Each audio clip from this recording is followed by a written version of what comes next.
Welcome, everyone, to the Home Depot College Football on CBS Sports as Tennessee and Florida renew their spirited rivalry.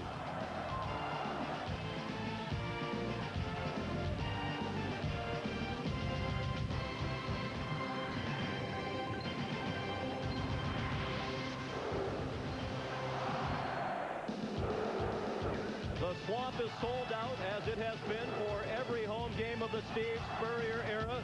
These 85,000 fans make this the loudest outdoor venue in college football, and that is certainly the case tonight as the defending national champions come a-calling to take on the home-standing Florida Gators. Good evening, everyone, and welcome. I'm Sean McDonough, pleased to be joined this season by Todd Blackledge, who's breathing a big sigh of relief after Penn State's narrow victory today over Miami. Todd, this rivalry in the 90s has become one of the nation's most intense and important. Lots of dramatic twists and turns over the years of the 90s, but one consistent factor, the team that rushes best wins. So that team is undefeated, and as you look at the numbers, it's a decided advantage in running the football, and that's A-OK with Tennessee because running the football is the best thing they do. They led the SEC a year ago, over 200 yards a game, and for the most part did that without their best player, running back Jamal Lewis, who I think is the best running back in college football. At 6 foot, 235 pounds, he is the total package. He can run through you, he can run by you, but he also has the ability to make you miss.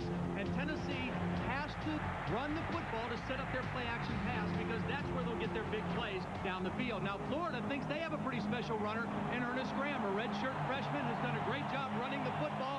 Florida needs to run the football to take some pressure off their quarterback, Doug Johnson. Another consistent factor in this rivalry in the 90s, the importance of turnovers. In this rivalry, when you turn it over, you lose. The team with more turnovers, 0-7 in the 90s. They've played 2 games in this decade in which they had the identical number of turnovers. And when you talk turnovers, you go right to the quarterbacks. One of the things that T. Martin has done a great job of since he's become the starter at Tennessee is he doesn't force the football. A great touchdown to interception ratio. He's got to do the same thing tonight. Be patient, play within the offense. Doug Johnson, he has to be patient too, but he's going to have to make a lot more plays than T. Martin tonight. For the Gators to win, Doug Johnson has to come up very big. This crowd ready to greet the Florida Gators.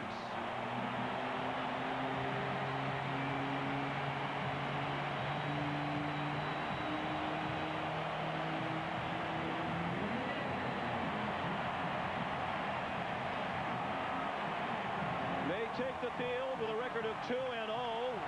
Convincing victories over Western Michigan and Central Florida. Steve Spurrier says locally they refer to that as the exhibition season. The real season begins tonight against the Tennessee Volunteers, ranked number 2 in the nation, with a home win over a good Wyoming team.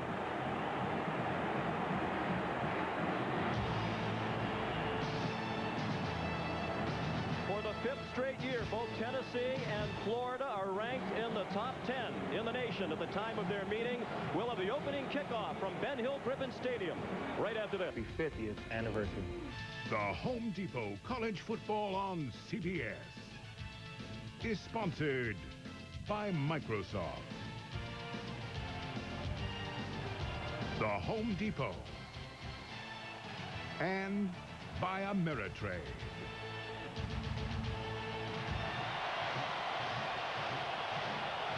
Jeff Chandler getting ready to kick off for Florida as Tennessee won the toss and elected to receive the opening kickoff. On a comfortable night at the moment, 77 degrees, a little bit on the humid side, and there is the chance of showers, even a thunderstorm here tonight. We saw some rain in South Florida today during the Penn State victory over Miami. Leonard Scott, one of the fastest men in college football, the freshman, back to receive the kickoff. He's the NCAA indoor champion in the 60 meters. Covered it in 6.58 seconds. This rivalry is back in business with a booming kickoff by Chandler. The junior from Jacksonville drove it through the end zone with a pretty good breeze at his back. That 9-mile-per-hour wind at the back of the Gators in the first quarter. Here's T. Martin, still undefeated as the Tennessee starting quarterback with a record of 14-0. And that's the winning streak the Volunteers put on the line here tonight. He had an impressive opener this season against Wyoming. The senior from Mobile, Alabama, 6'3", 215 pounds. Opens with Philip Crosby, the fullback. Offset in front of Jamal Lewis. They come out throwing. Martin dumps it off for Jamal Lewis. He sidestepped the tackler, and he gets spun down at the 25-yard line by Benny Alexander and Marquand Manuel. The offense around Team Martin. It's Lewis and Crosby in the backfield. Crosby primarily a blocker. Cedric Wilson has become the main threat out wide, with David Martin a big target and John Finlayson the tight end. A veteran offensive line, Chad Clifton and Spencer Riley, our team captains. Fred Weary, a converted defensive lineman. Posey Coleman, an All-American candidate. And Josh Tucker, a first-year starter this year as a senior. To the ground game and a first down for Lewis, and he fumbled the football. Jamal Lewis coughed it up at the 33. And Florida got it back, or Tennessee got it back. Marquand Manuel stripped the ball. But that's been a big problem, as Todd mentioned earlier, for Jamal Lewis. 9 fumbles in his last 13 games. Well, he fumbled twice in the opener against Wyoming. They made a conscious effort for him to protect the football in these 2 weeks leading up to it. But you can see it just gets knocked out, a little careless carrying the football. But Jamal Lewis heads up to fall on the loose football. So it's a first down. Philip Fulmer gave Lewis the game ball after the win over Wyoming. He said in part because he earned it, in part because I want him to carry it around and get a firmer handle. Nice move through traffic.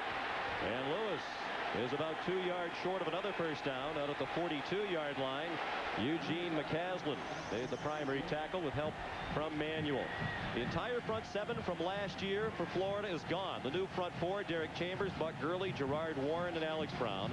3 new linebackers, Keith Kelsey, Andra Davis, and Eugene McCaslin, a converted running back.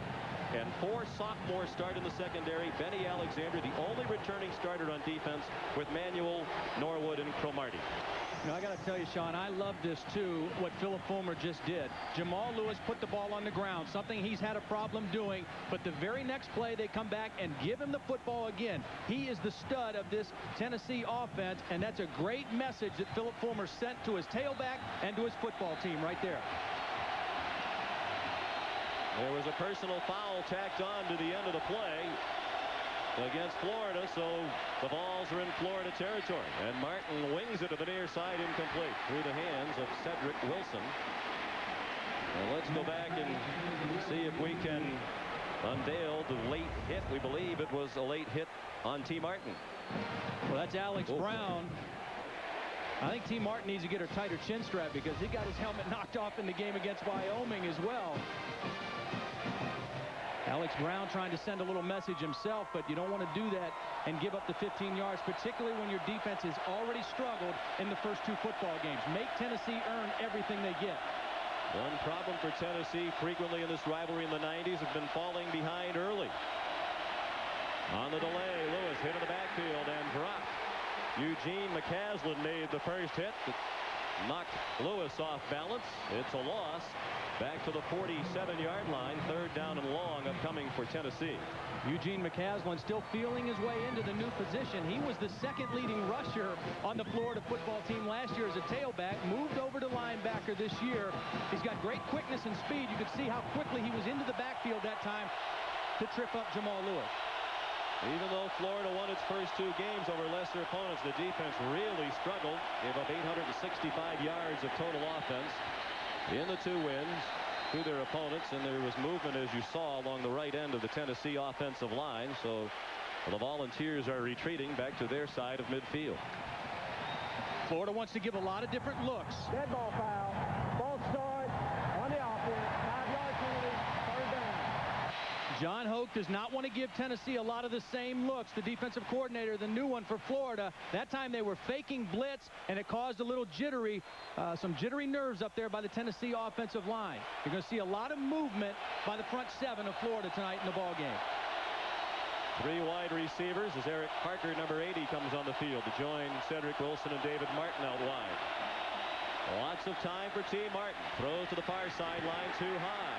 Looking for Cedric Wilson. Robert Cromartie had the coverage. Cedric Wilson, one of several players on both sides, Todd, who are involved in an incredible amount of trash talking in all the hype leading up to tonight's game. Well, the decibel level went up twice as much this week because Tennessee won last year. In the years previous, the only team doing any trash talking was Florida. This year, both teams got in on the act, and as you said, Cedric Wilson, one of the ringleaders in that. He said playing in the swamp was just like playing in Lexington, Kentucky against the Wildcats. David Leverton is the punter. Travis Taylor back for it. He lets it sail over his head into the end zone. A 52-yard kick into the wind, but a little more than Tennessee would have liked, as the ball will come out to the 20, and Florida goes on offense.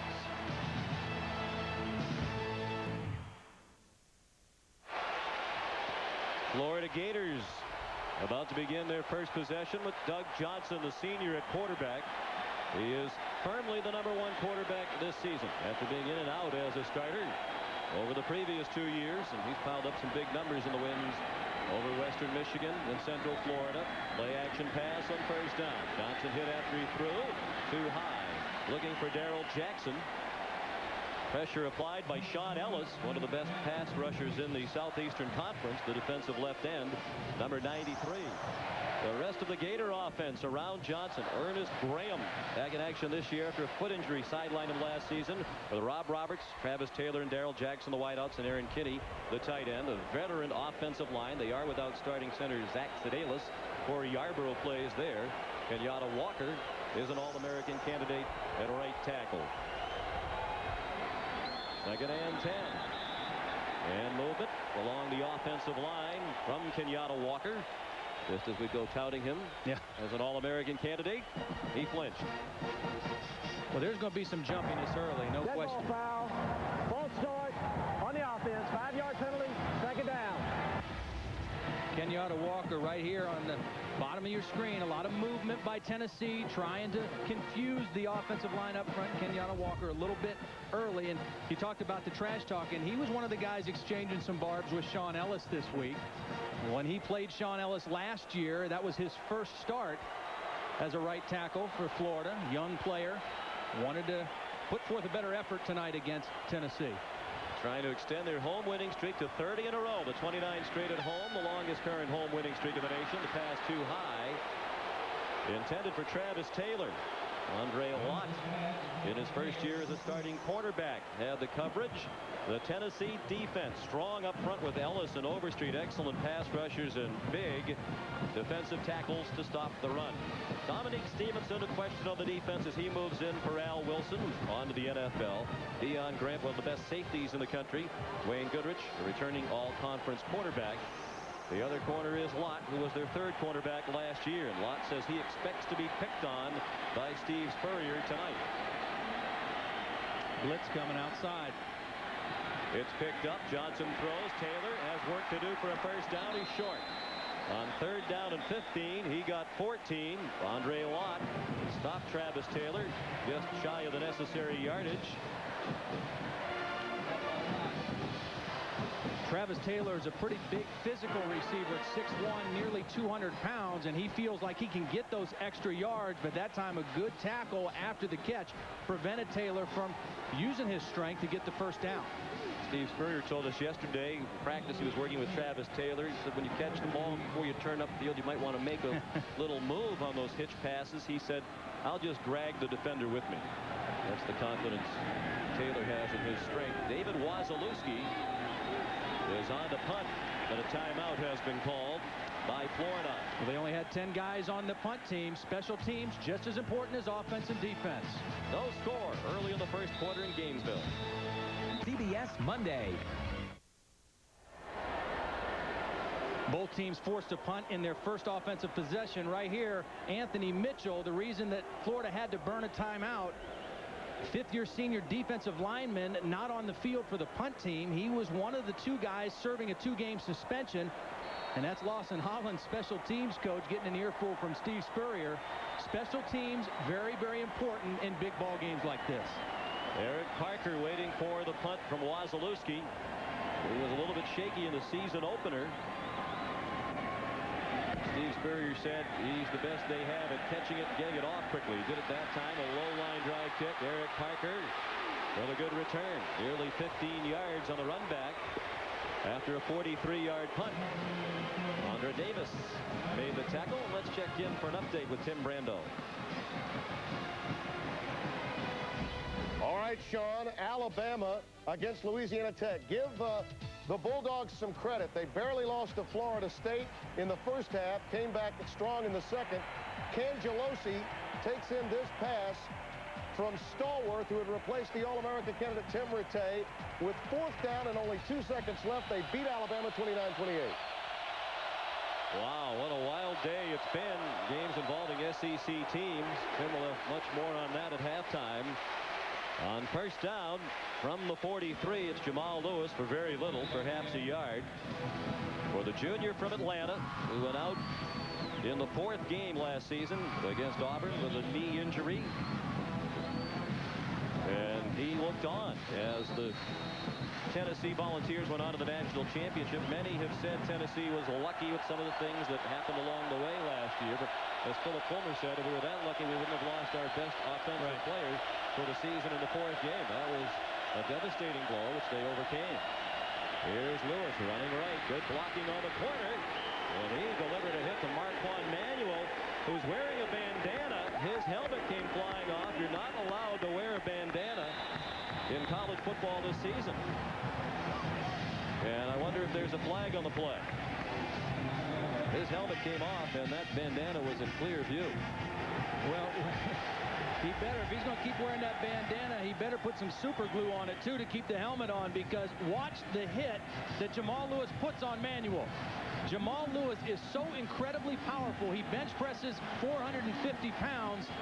He's stronger than he was a year ago. He's a diligent worker in the offseason, and he put the wood to the strong safety Marquand Manuel.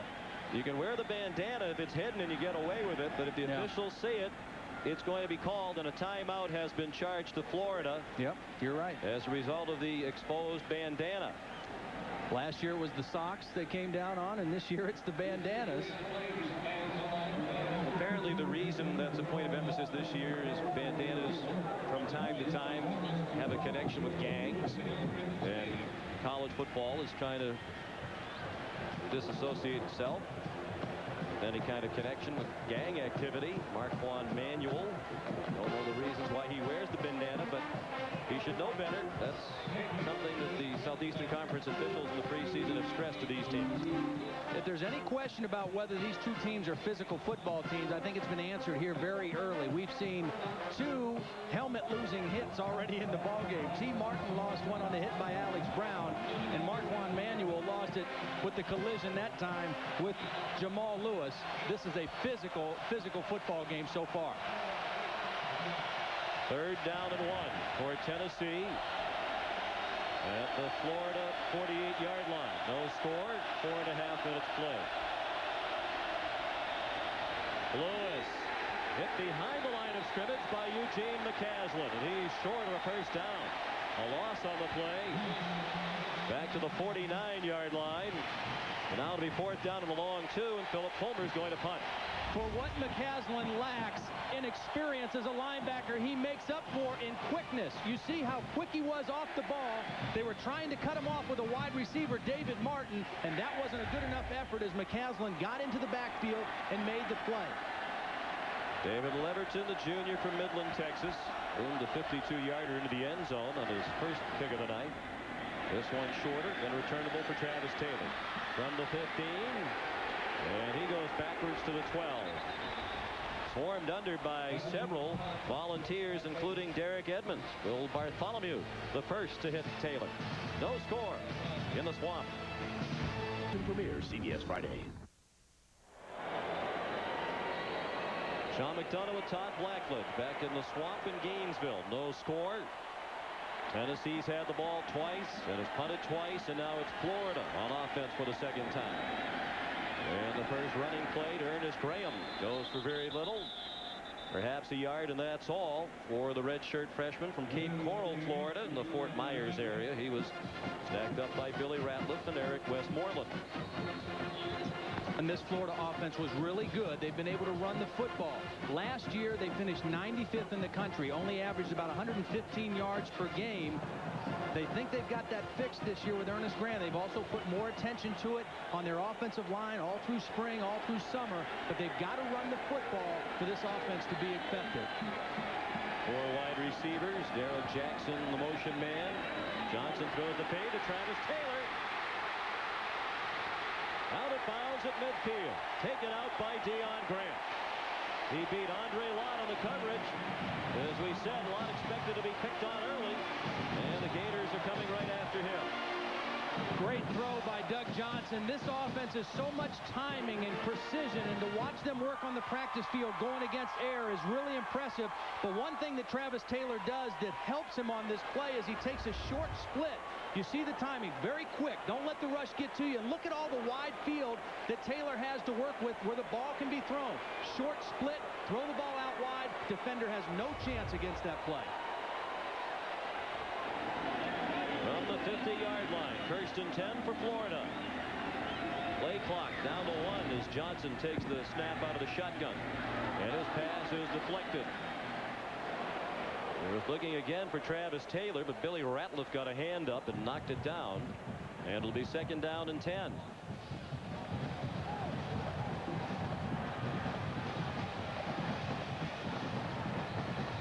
As inexperienced as the Florida defense is, there's a lot of experience on the Florida offense, particularly up front. They've got 3 fifth-year senior guys that are in there playing. Kenyatta Walker, the youngest guy up there, but there's some experience on that offensive line, and it's showing so far in pass protecting against this Tennessee defense. Ryan Kalick, the left guard, making his 33rd career start today. Man open. Darrell Jackson juggles. Tries to elude Goodrich. And Goodrich took him out at the 9-yard line. 1st and goal, Florida, after a gain of 41.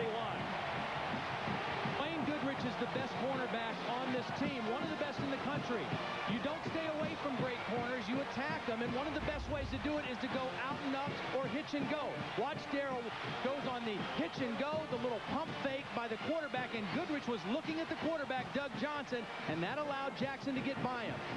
A lot of times teams try to stay away from the best corner and only attack the other side, but if they're very aggressive players, you can get them on plays like that. Florida uncharacteristically poor in the red zone last year. Scored touchdowns just 44% of the time. It averaged 70% under Spurrier prior to last year. Ernest Graham should improve that number just by his presence, Todd, because one of the things they were lacking when they got close last year, they didn't have a power back who could punch it in. It gives them another option, and so much of when an offense like Florida tries to spread your defense out with formation, if you put more numbers out to cover the pass, they need to run the football. But if you can't run the football effectively against the numbers that favor the running game, you've got a lot of problems. Steve Spurrier's team almost perfect at home in the swamp in the 90s against Tennessee, went in the red zone. 17 touchdowns and 1 field goal and 18 red zone opportunities against the Vols. The play clock running out again. They got to get it off. Johnson just did.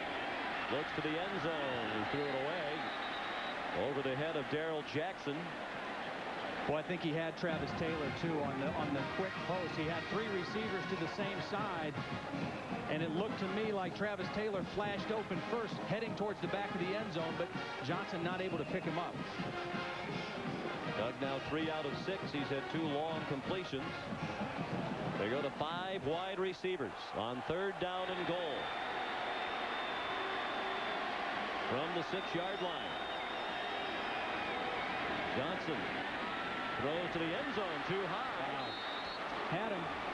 Went through the hands of Darrell Jackson. That's reminiscent of the first quarter last year in Knoxville when the ball went off Travis Taylor's hands in the end zone on 1 possession inside the 10-yard line.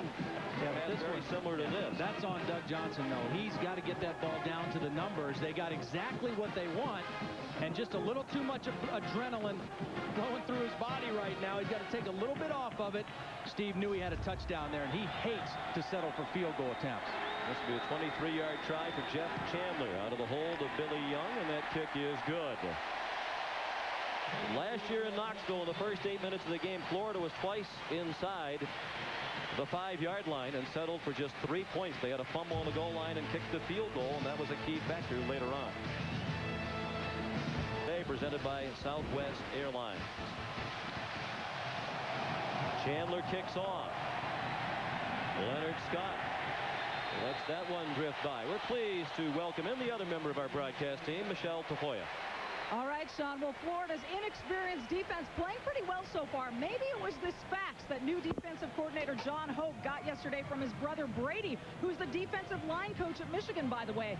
He said he'd share this page with his players. Blame nobody. Expect nothing. Do something. And so far, they've done something. And a little personal note from his brother on the second page. It says, good luck and kick there. I can't make out the rest, Sean. Back to you. I think you can, but you realize it's prime time, Michelle. We appreciate the omission. Will Bartholomew now the fullback in front of Jamal Lewis. Quick pass from T. Martin on a Monday to Cedric Wilson. He shakes his way out near the first down, about 2 yards short. Time now for the Sun America Virtual Playbook.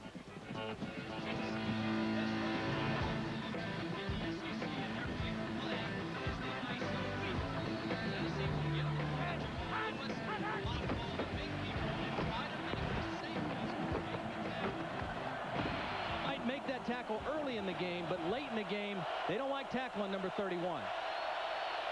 Second and short. Lewis running right. And he's run to the right with success. Here in the first quarter, Keith Kelsey made the tackle. The outside linebacker had help from Marquand Manuel. And the ISO weak is the play that Tennessee runs more than any other play. It's just power football. They lead with the fullback on the play side linebacker, the center and the guard, double team the nose tackle and get off on the backside backer. And what they want to do is they want to try to make the two safeties have to come up and tackle Jamal Lewis. He's 235 pounds. They might come up there with a full head of steam in the first quarter. But their thinking is by the fourth quarter, they don't want to mess with 31 anymore. First and 10. Tennessee at its own 36-yard line. Play action pass. And the pass caught by Bartholomew. And the fullback got belted down by Robert Cromartie, the sophomore from East Point, Georgia, who was a high school teammate and is a very good friend of the Vols' Jamal Lewis. When you want to throw or run so much power football with your fullback leading, you got to throw him a bone every now and then. That's what this is, a little pass to the fullback, but a nice hit by Cromartie, a much smaller man, but Bartholomew obviously didn't know where the hit was coming from. Marty saw a lot of action in the game at Knoxville last year. He played almost the entire second half, and Tony George got hurt. Second down and 7. Straight ahead, Lewis. First down and more. Late flag thrown. Might be for a face mask. 17 yards on the gain. Let's check out the flag. Thrown as they were trying to tackle Lewis near the 47-yard line. Lester Norwood finally did make the tackle.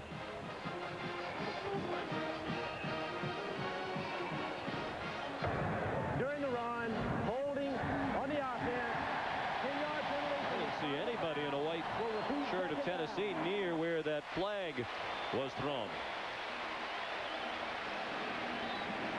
We talked about the ISO weak on the virtual replay. This is the same play to the tight end side. The fullback is going to lead up, double team here, coming off on the backside backer, and then let Jamal Lewis run to the safeties. Watch the fullback lead on the linebacker. Jamal Lewis has the ability to break tackles and then run by people. And there's the hold on Eric Parker, wide receiver, trying to help his running back out down the field. Well, it backs them up to the 43-yard line. Travis Henry, the ball carrier, he comes in to give Lewis a rest, and he was the man who filled in so admirably along with Travis Stevens last year at tailback after Lewis went down with the knee injury. Henry stepped in, wound up rushing for 970 yards last year, had 5 games of 100-plus yards. And a very similar runner to Jamal Lewis, also a very powerful runner. In fact, Travis Henry and Ernest Graham of Florida remind me they're almost the identical running back. 220 pounds, built low to the ground, very hard to tackle. Third down and 1. Bartholomew, the fullback. Martin down the line with the play. Movement along the line, but no flags, and a first down. Travis Henry back across midfield to the 47-yard line. Keith Kelsey chopped him down. One of the things I really like about T. Martin, Sean, is his poise. He's got a great presence about him. Did a nice job on this short yardage play, checking off, making sure everybody was under the same page on the play, and then did a nice job of not panicking when he couldn't pitch the ball right away. He held on to it a little extra second to make sure the fullback cleared, and they got the first down easily. He didn't do much in their win against Florida last year, but he was in his second game as the starting quarterback, taking over for Peyton Manning. Now he's in his 15th game, and he's 14-0, playing with a lot more confidence. And on the money there to Cedric Wilson. Stopped short of a first down at the 42-yard line by Robert Cromartie. Well, Florida is going to attack Andre Lott on the corner, and Tennessee, it's obvious, is going to come after Robert Cromartie. He really struggled in the opening game against Western Michigan and had to fight to hold on to his job against the true freshman Lito Shepherd. But Cromartie came back and had a good week of practice, played well against Central Florida last week.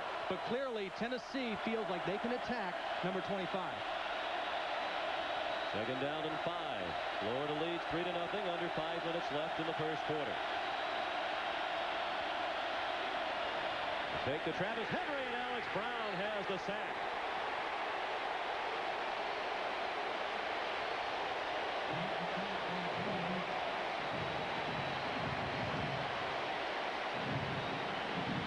Chad Clifton, their great left tackle, never got out of his stance on Alex Brown. Watch him. He's still looking at the football, and by the time he turns around, Alex Brown is already by him. It's hard to hear.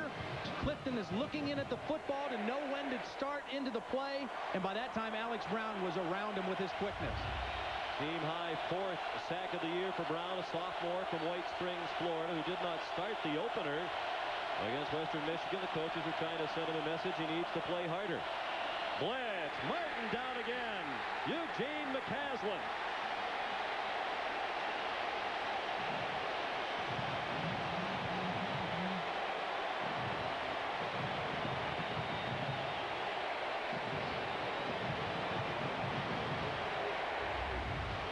Here comes the pressure right here. Watch how fast McCaslin is getting in there. He looks like he was shot out of a gun. Comes all alone. There's somebody assigned to him, but they did a nice job of disguising the blitz, and Travis Henry couldn't pick him up. Flag down as Tennessee was lining up to punt. One of the criticisms, Sideline warning, Florida. Sideline warning, first warning. They'll need to back away from the sideline and give the officials room. One of the criticisms the coaching staff of Florida had about Eugene McCaslin the last 3 years when he was a running back was that sometimes they didn't feel like he ran very hard. But John Hoke said on defense, he's become a real tough guy. He loves to hit people. Maybe it's better when you're the hitter and not the hittee. A very physical player so far in the ball game tonight, and again, his quickness is his greatest asset right now at linebacker. David Leverton with a flag down. Good high nose-up spiral. They're going to blow the play dead. The punt will not stand.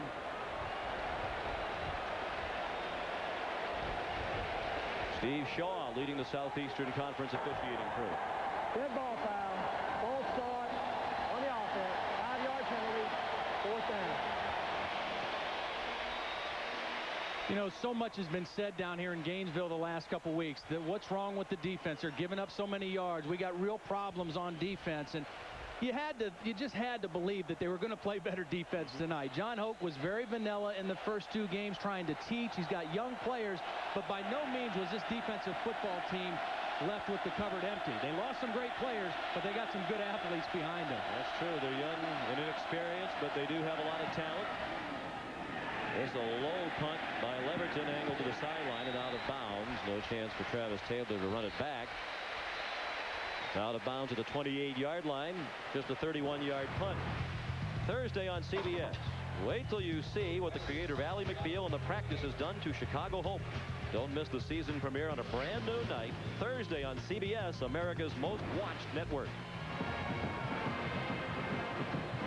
Doug Johnson working with a 3-0 lead. 3 minutes left in the first quarter. And again, Doug's just got to kind of let that adrenaline level go down a little bit. He's been a little bit high throwing the football so far in this first quarter, and that's just because he's got a lot of excited energy going right now. 3 wide receivers and 1 back, and they go to the running play with Ernest Graham, and he slithers out across the 30-yard line. They're going to spot him back inside the 30. Ernest had his first career start of the opener against Western Michigan and rushed for 158 yards. And had a team-high 65 yards in Game 2 on just 11 carries against Central Florida. One of the things Steve Spurrier told us about him when we met with him earlier this week was that he has one little bad habit of trying to reach the football out for extra yardage sometimes too much, and he's dropped the ball on the ground a couple times. They're working hard to get him to break that habit. So far, he hasn't shown that in the game. On second down, quick toss complete to Taylor. Nifty moves in traffic, and he's ankle tackled just as he was about to break away. Billy Ratliff, the defensive tackle, got downfield to trip up Taylor after a gain of 15. Travis Taylor deserves to be considered among the top receivers to ever play here at Florida. You see the quickness, the ability to make people miss, and what a great hustle play by Billy Ratliff, coming from a defensive tackle position, rushing the quarterback, running downfield and making a play.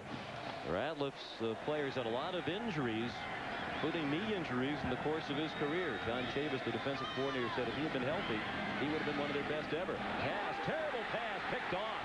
You could see that coming, and Mickey Allen certainly did. He picked it off to put Tennessee in business at the Florida 47. Sean, this is a hard throw to make because you're on the far hash. You're throwing a short out pattern all the way across the field. The ball is in the air so long that a good defensive back has a lot of time to break on the football. This play is going straight to the sideline, and Mickey Allen gets a good jump and gets underneath the football. Watch how far this ball has to travel in the air, and a great play by Mickey Allen. Tough throw to make all the way across the field.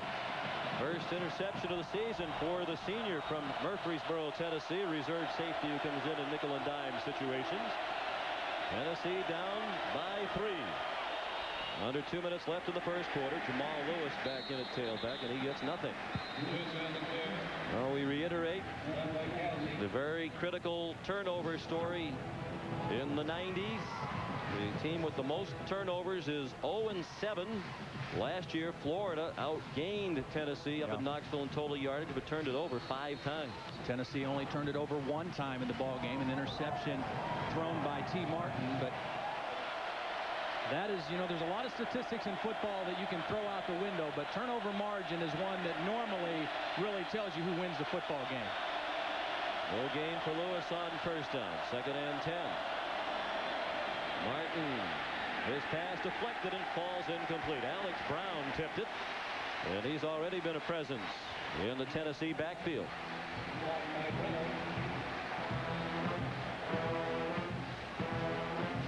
You mentioned earlier, Sean, Alex Brown got a little message sent to him by starting Thaddeus Bullard in the first game, but Alex Brown, the most gifted pass rusher that they have, and he is doing a great job of getting that quick jump off the football and timing his jump that time for the deflection. He's playing a nice football game so far for John Hoke's defense.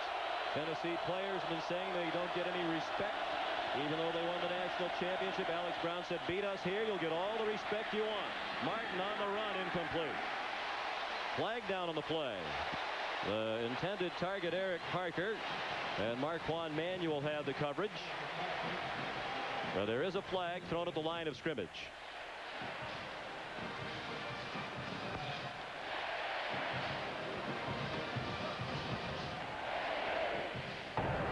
Illegal formation on the offense.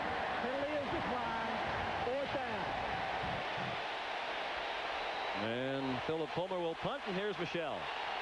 Well, guys, you talked about the pregame trash talking. After T. Martin said he laughs when teams try to blitz him, Florida defensive end Alex Brown responded, we bring the house. We're going to hit him and hit him and hit him. We're going to lay the hat on him all night, and it's just going to be a lovely afternoon. So far, he's lived up to it, guys.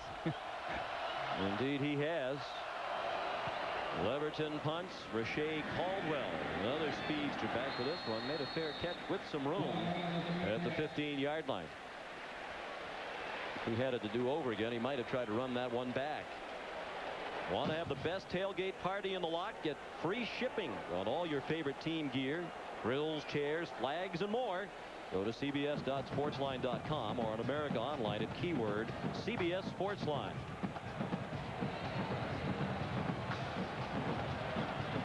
Florida has the longest home winning streak in the nation. 29 games in a row here. They haven't lost here since '94 when Auburn beat them. Tennessee, the longest overall winning streak in the nation at 14 straight. Ernest Graham on 1st and 10. Picked up 5 to the 20. Raynoch Thompson and Deion Grant brought him down. One thing Ernest Graham does a nice job of, he's built low to the ground, and he's powerful, has strong legs, and he's always falling forward. You're not going to see him get knocked back very often. He has good body lean forward, and he's always falling forward for an extra 1 or 2, 3 yards. That's the help of the gummy bears. He eats gummy bears before every game. Probably not prescribed by the strength and conditioning people. We got nothing that time. Dominique Stevenson and Darwin Walker penetrated the backfield to drop Graham for a loss of 1 on the final play of the first quarter. At the end of the first quarter, the score: Florida 3 and Tennessee nothing. We'll return to Ben Hill Griffin Stadium right after this message and a word from your local station. 150 never looked so good. 3-0 Florida as we move to the second quarter with the Gators facing 3rd down and 7 at their own 18-yard line. Doug Johnson out of the shotgun. Here comes the blitz. Johnson throws. Incomplete. Intended for Rashay Caldwell. And Dwayne Goodrich had good coverage. And Johnson was under siege in the backfield. Pressure's going to come on Doug Johnson from right here. He's got to get rid of the ball maybe a little bit earlier than he would like to.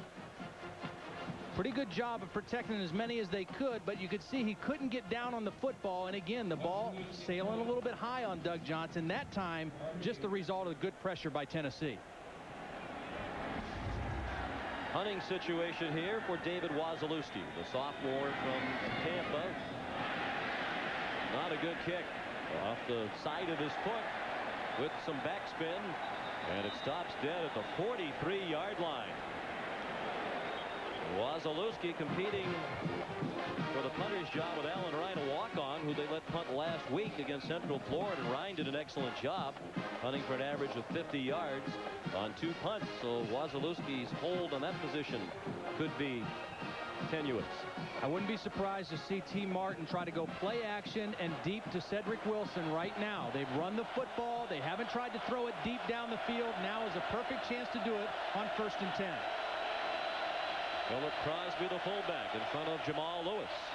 Martin steps up to avoid the rush and throws a sinker short of Cedric Wilson. Here's Michelle Tafoya.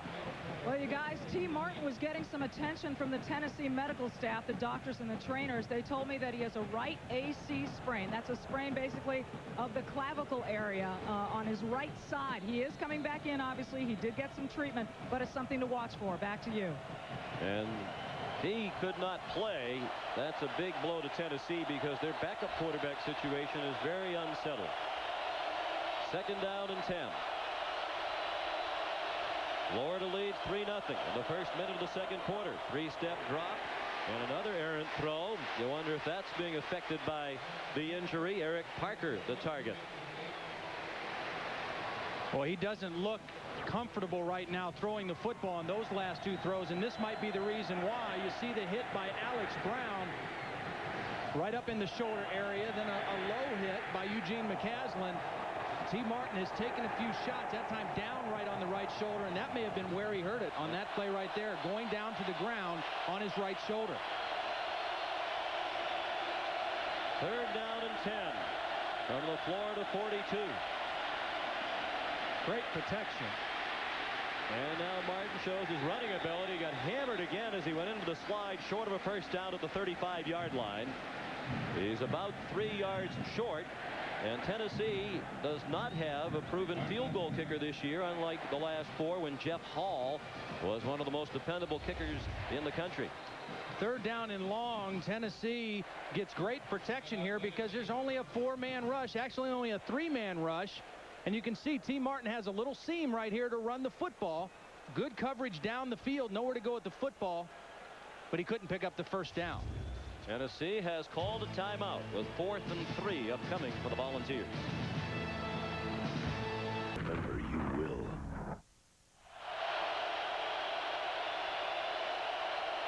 Tennessee is going for it on 4th down and 3 at the Florida 35. Martin threw it right into the hands of Alex Brown. He picked it off.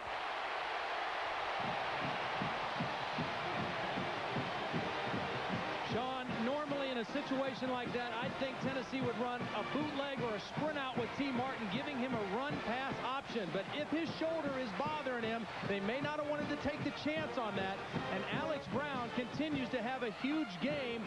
This time, you tell a defensive end, if you can't get to the quarterback, watch him and get up in the air and get your hands up. This time, not only does he get his hands on the football, he pulls it down for an interception. I think last year with Jeff Hall as the kicker, Philip Fulmer might have tried about a 52-yard field goal with a strong breeze at his back. But their kicking situation unproven this year. What a hit.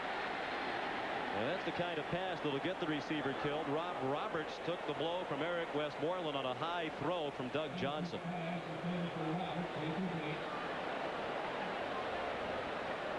We said at the top, T. Martin doesn't throw many interceptions, only his 3rd in his last 211 attempts. He's usually very smart with the football, and that wasn't a bad decision. They had a little one-on-one pattern. Alex Brown just made a great athletic play from his defensive end position. You can't really fault T. Martin for making that throw. Give the credit to Alex Brown. 2nd and 10, Florida. On the inside handoff, it's Ernest Graham. They're jumping on the pile as if the ball came out. The Volunteers say that it did. Referees are pointing down, though. Don Henderson and Eric Westmoreland combined on the stop. Really no firm signal yet from the officials.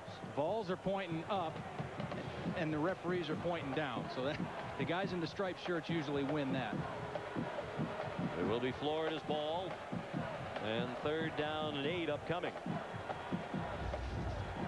Take a look at the end of this play. Ernest Graham. Is he down before the ball? That's a fumble. The ball clearly came out before the knee was down.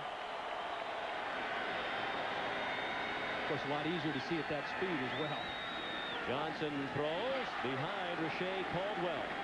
The redshirt freshman couldn't haul it in, and Johnson's been a little bit off target here in the 1st quarter, plus 2 minutes of the 2nd. He's 4 for 13 passing now for 108 yards, and they are going to make the change at punter. Wazalewski, after a short one last time out, given the hook, and here's Alan Ryan, a junior walk-on, who's also played as an infielder on the Gator baseball team. His father Jack was once the head baseball coach here at Florida.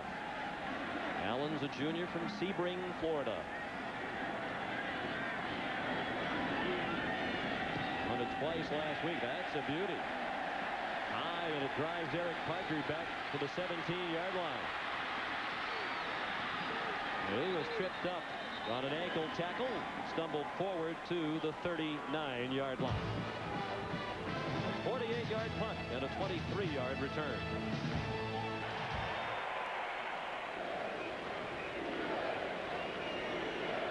Back at the Swamp, Florida leads 3-0 on a Jeff Chandler 23-yard field goal in the 1st quarter. It's time for tonight's Aflac trivia question. Who was the Tennessee captain the last time Tennessee defeated Florida here in Gainesville? Travis Henry, the tailback. He stumbled over the backside of his lead blocker, the fullback, Will Bartholomew. Hit it, Andre Davis with the tackle. Great play by Andre Davis. He's really stuffed that thing in there. Took on 2 blockers and tripped up the ball carrier in the process. Well, he identified rushing totals and the turnovers as the keys to victory in the 90s in this rivalry. Tennessee has outgained Florida 50-10 on the ground. Each team has turned it over once. Travis Henry remains the tailback, following Bartholomew. Not for very long. Lester Norwood came up from his safety position to put a pop on the ball carrier, and a very late flag thrown into the pile. And there's also another flag in the middle of the field in the secondary.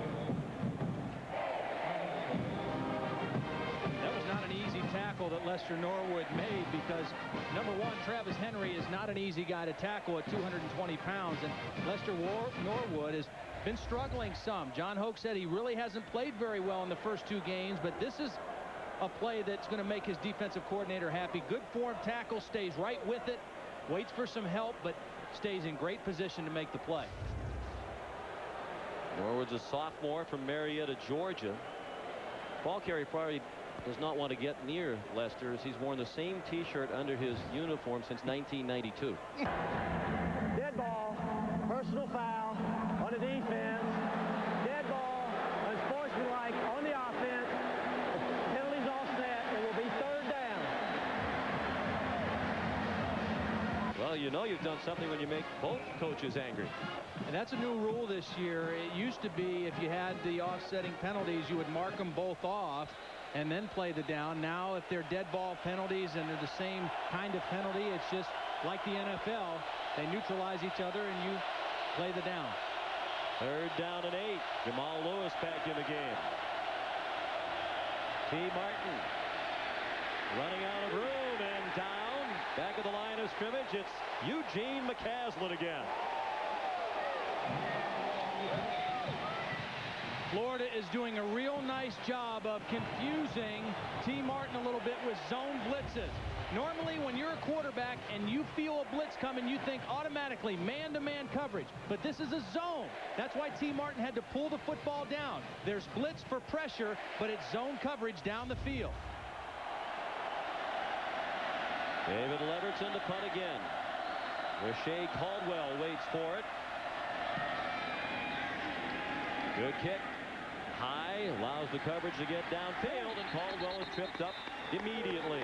Derek Edmonds, first out on special teams to cover a 39-yard punt. Florida leads 3-0 in the second quarter in Gainesville.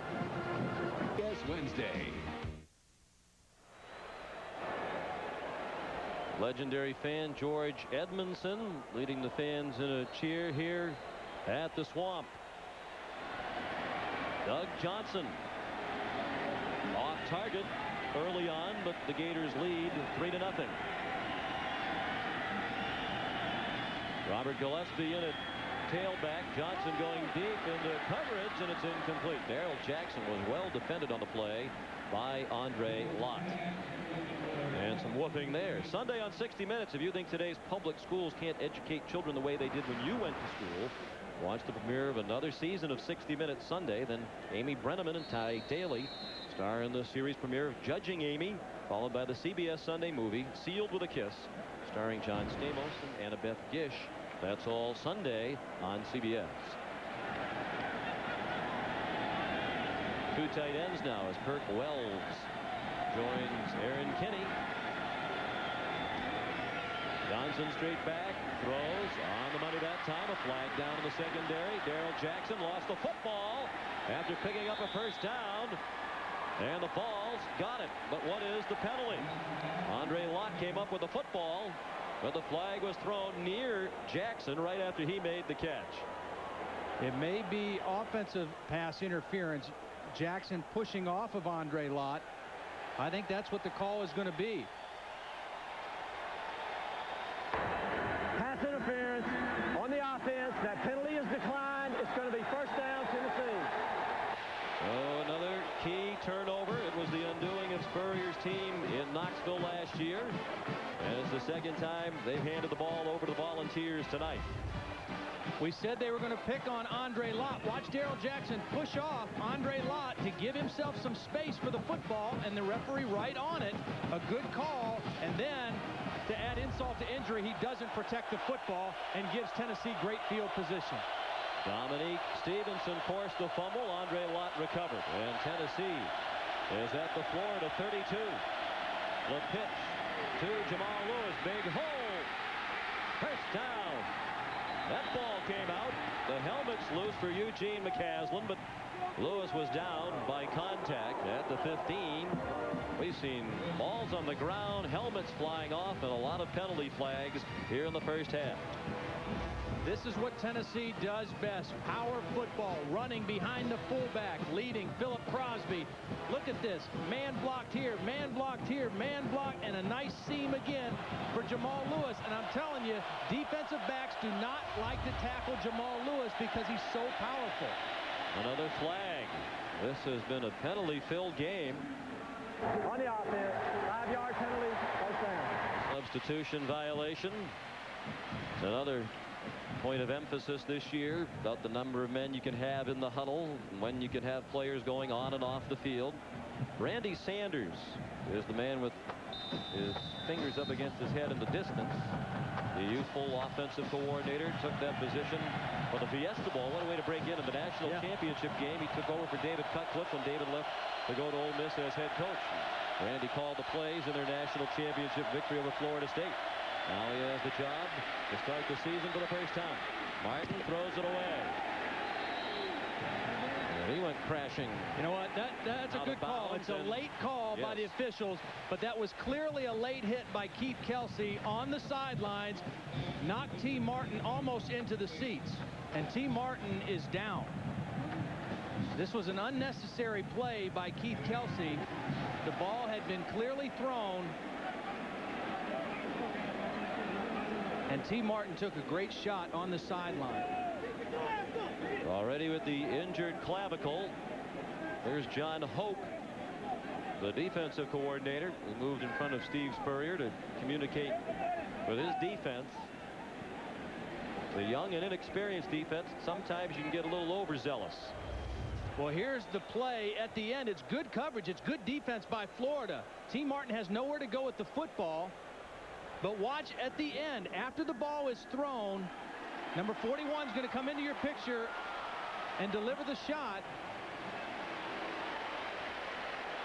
See the ball clearly thrown. It wasn't a bad hit. You know what? T. Martin went right into it. I don't know if that was a camera down there on the sidelines, but I don't think the hit from Kelsey hurt him as much as what he slid into when he went to the sideline.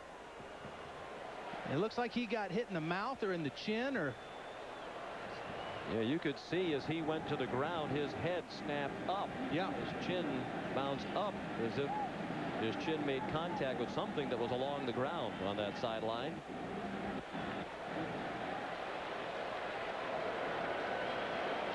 Take a look at what happens to T after he goes out.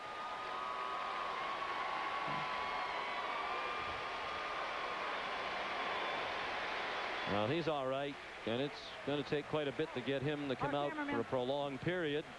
For the moment, Joey Matthews, the redshirt freshman from Sevierville, Tennessee, is in. Good arm, but he's still learning, say the coaches about Matthews. And all you want him to do right now is get a clean snap from the center and give the ball to Jamal Lewis.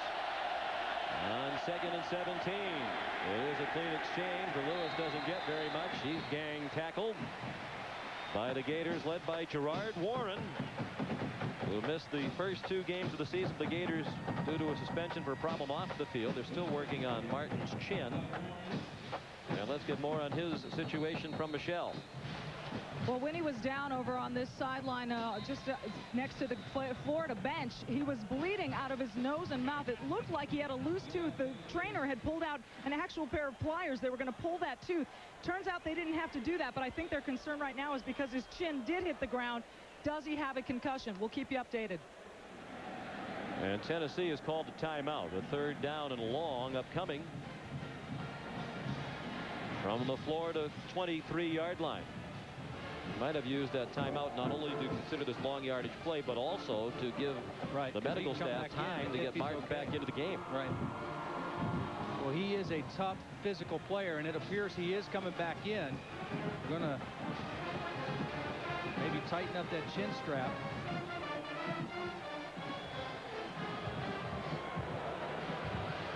Let's go back and take one more look. And from this angle, I think you will see the injury was well after the hit when he slides toward the cameraman and hits the camera face first. Yep.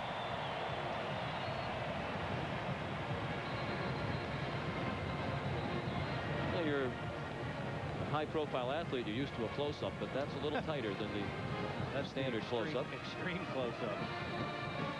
And T. Martin is so popular among his teammates. T says, I just want to be considered one of the guys. I don't care about my place in Tennessee history.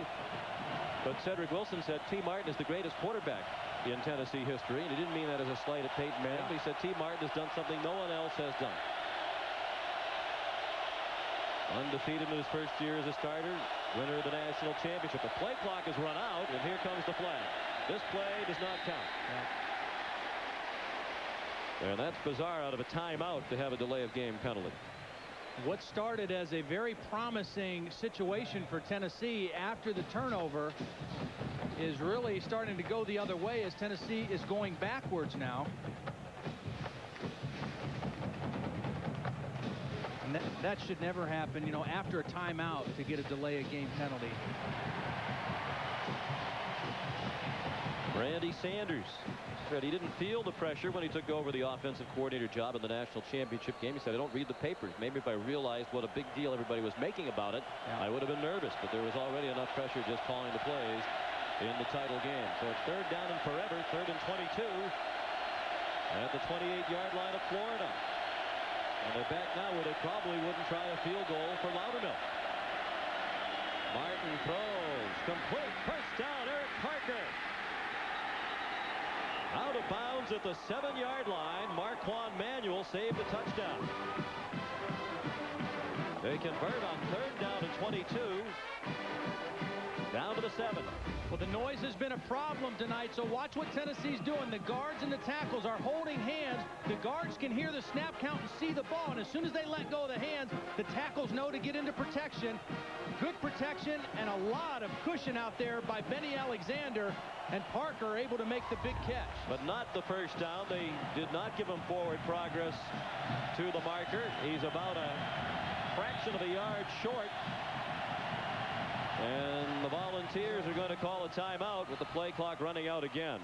Well, these are two of the best teams in the country, but this has been a very sloppy first half. 4th and inches after this. Part of my life.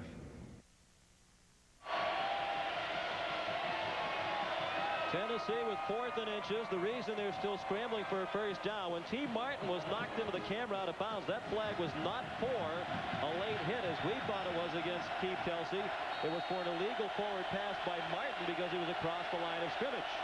Therefore, that's why Tennessee was backed up. There's not an automatic first down, and now they're trying to pick it up on the rollout by Martin. He has the first down. He lunges and has a touchdown. What a competitor T. Martin is. And he got an excellent block by Will Bartholomew.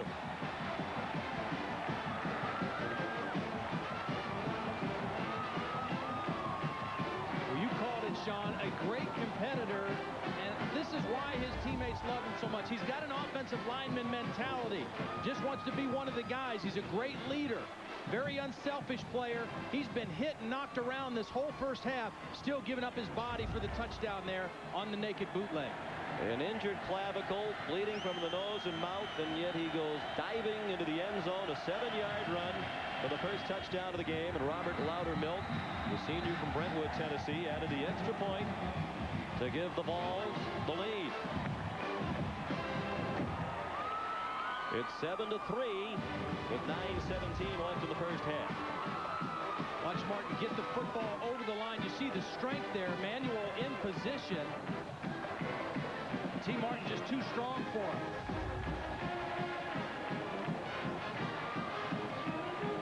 Martin's first rushing touchdown of the season. And let's go back just to catch you up on all the confusion. We were so caught up in trying to diagnose the injury to T. Martin, we had just assumed that the flag was for a late hit against Florida's Keith Kelsey on this play. But in fact, it was Martin penalized for being across the line of scrimmage when he threw the ball. Well, you can see right there, clearly across the line of scrimmage when he threw the football, but there certainly could have been a late hit called on Keith Kelsey as well. You can see there the line of scrimmage is outside the 21, and he was straddling the 20-yard line as he went to the air to throw. Good call by the official. And T. Martin took the brunt of that play, but still had the mental toughness, the physical toughness to come back into the football game and get Tennessee in the end zone for a 7-3 lead. T. Martin's like a fighter getting patched up after every round. Every time he goes to the sideline, they're working on him. Bo Carroll, a real speedster, runs back the Loudermilk kickoff. Big hole. All the way to the 44-yard line. Another late flag for pushing and shoving after the play. Well, it was Leonard tackles Bo Carroll, and that's a matchup of two premier sprinters in the country. Dead ball foul, personal foul on the kicking team, 15 yards, first down.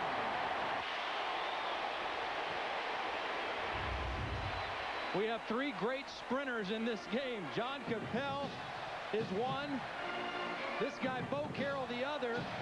And you can see once he gets a seam, there's only maybe one guy on the field that's going to catch him, and that's who got him. Leonard Scott, the wide receiver for Tennessee. And watch the end of the play here.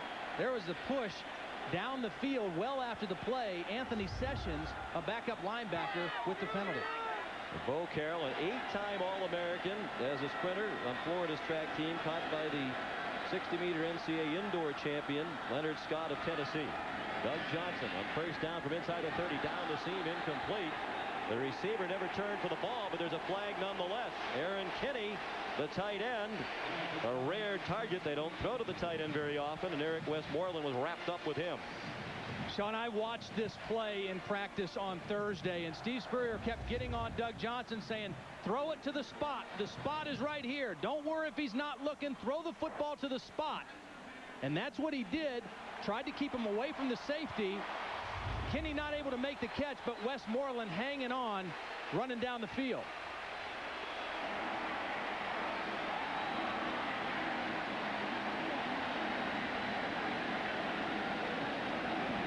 Tennessee penalized 8 times already for 60 yards. Two very critical ones in a short time here in the second quarter. Just when it looked like they were taking over the momentum in the football game, Florida back in the red zone. Interference call, 15 yards, moves to the 15. A high pitch handled by Robert Gillespie, but he's dropped for a loss. Dominique Stevenson, the middle linebacker, with help from Deion Grant, the safety. Well, we've given you enough time to ponder tonight's Aflac trivia question. The last time Tennessee beat Florida at the Swamp, who was the captain? Jackie Walker. That was in 1971. Tennessee's played here only 6 times since then. Philip Fulmer was an offensive lineman, a guard on that Tennessee team. He remembers the game-winning drive that covered more than 99 yards as Tennessee won by a touchdown. On second down and 11, Johnson wrapped up, and he throws short of Rashae Caldwell. Raynoch Thompson had Johnson in his grasp just as Doug threw the ball away. Tennessee felt like they could get to Doug Johnson. If they got there, they felt like they could rattle him. Doug Johnson has not gotten in a groove tonight throwing the football, partly because he's been off target, throwing the ball a little high, but partly because Tennessee's getting some people in his face and making him move around in the pocket. Tennessee 13 sacks last in their opener against Wyoming. They've got some people who can really get after the quarterback. 5 wide receivers, and here comes the blitz. Johnson sidestepped it, then threw it away. He did well to avoid the sack. The answer to the 5 wide receivers from the Tennessee defense was the blitz. And here comes the field goal team. If you have 5 wide receivers, that means you only have 5 guys who can block. So a defense, all they have to do is rush 6. You get one more guy than they can block. And again, pressure on Doug Johnson. He is not a guy who's going to beat you throwing the football on the move outside of the pocket. Well, last year it was a missed short field goal in overtime by Collins Cooper that had Florida fall short and lose to Tennessee 20-17. That was the last game for Cooper as the kicker. Jeff Chandler took over, and he's been almost flawless ever since. And he's right down the middle with that try from 33 yards. So the Gators are within 1 at 7-6. Around.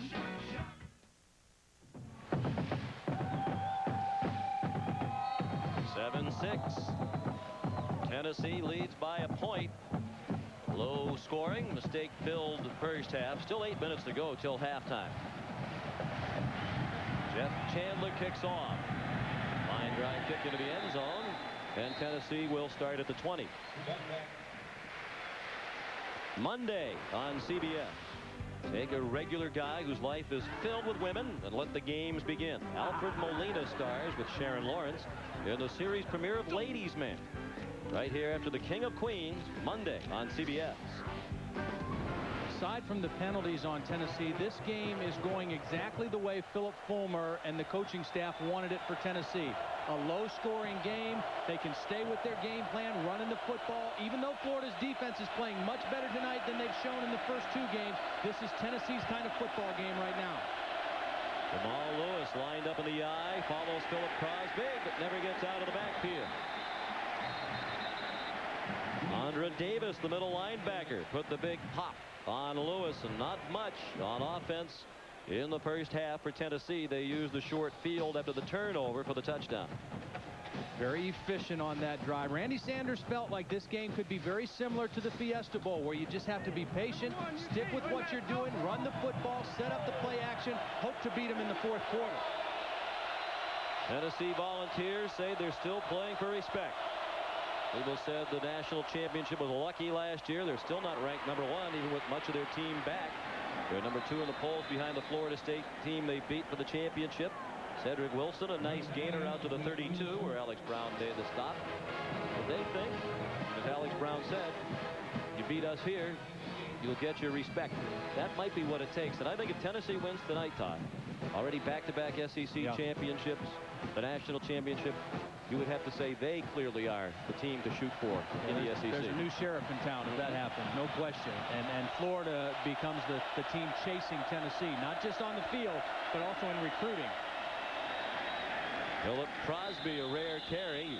He handled the ball just once in the win over Wyoming. And the defense was not fooled.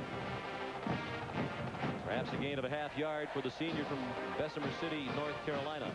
If there ever was a Tennessee team in this decade that had a great chance to come into the swamp and win, it's this team because of a couple things. They've got a good, powerful offensive line.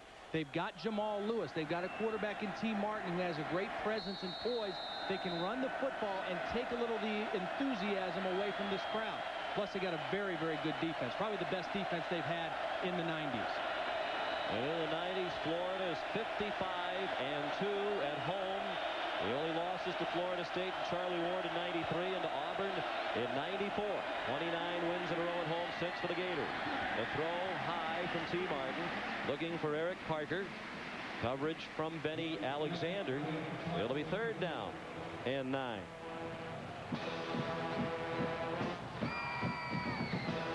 And only Florida State, with 1 home loss in the 90s, has a better home record in this decade than Florida. Nebraska had quite a scare today against Southern Miss.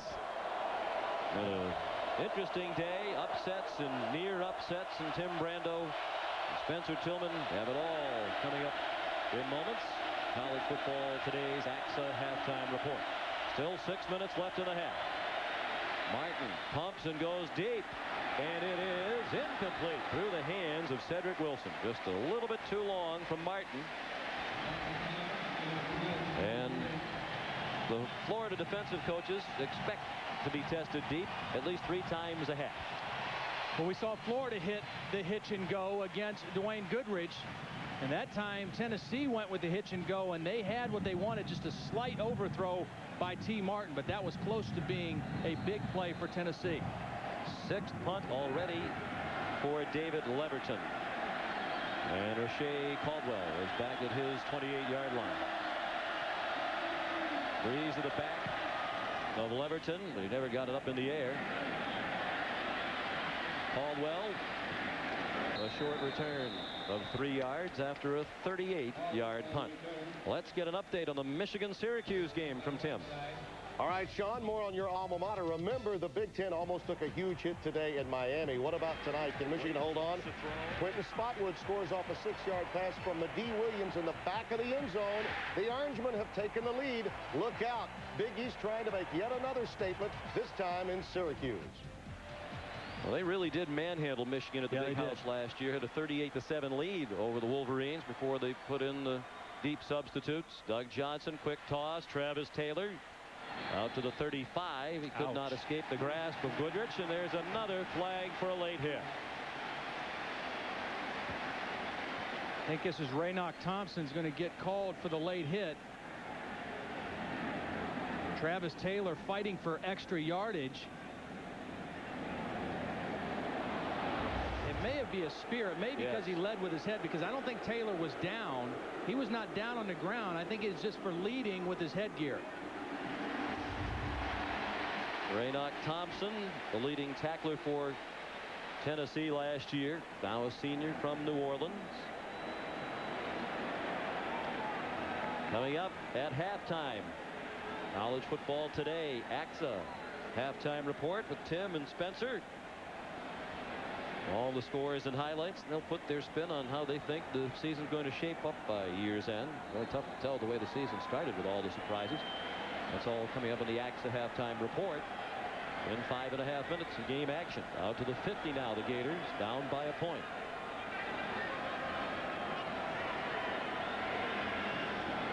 Johnson, another quick hitter to Travis Taylor. Same play as a moment ago. This time no spear. And Goodrich again wrestled Taylor out of bounds, but a quality gain of 6 on first down. And some easy throws perhaps to get Doug Johnson into a rhythm. Steve trying to get him some short passes. Here's Raynoch on the pass rush, trying to get his hands, body in the face of Doug Johnson. A pretty good effort by Thompson, but the ball's out of there quickly on the 3-step drop. Johnson in and out of the lineup the last couple of years, sometimes alternating by play with Jesse Palmer. But this offseason, he established himself clearly as the #1 quarterback. He throws the fade, and he is caught by Darrell Jackson over Andre Lott. First down, Gators at the 33-yard line. That's that same throw where the wide receiver takes a short split and he has the wide field to work. What I mean by that is, look at all that room he has outside. The ball can be thrown to the Tennessee sideline. Andre Lott has no chance. If that ball's thrown outside, he can't recover quick enough to make a play. It's a nice throw and catch. Johnson to Jackson. And a kind of timing play that the Gators have worked on over the summer, because Johnson's improvement is in large part because he stuck around this summer rather than go play minor league baseball as he's done the previous 2. That pass is broken up. Looking for Travis Taylor was Johnson, and Dwayne Goodrich knocked it down. We check in again with Tim Brando. Sometimes, Sean and Todd, it helps to move positions, like Aaron Shea. He was a tight end last year. Now he's a fullback. And here's the reason Lloyd Carr made the decision. Pretty good broken field run after the catch from Drew Henson. Michigan back on the board and leading by 6 at Syracuse. And here's a 1-point Tennessee lead with 4:45 left in the first half. Sean McDonough with Todd Blackledge and Michelle Tafoya at the Swamp in Gainesville. Second down and 10. Johnson under pressure, hit and lost the ball. It's an incomplete pass.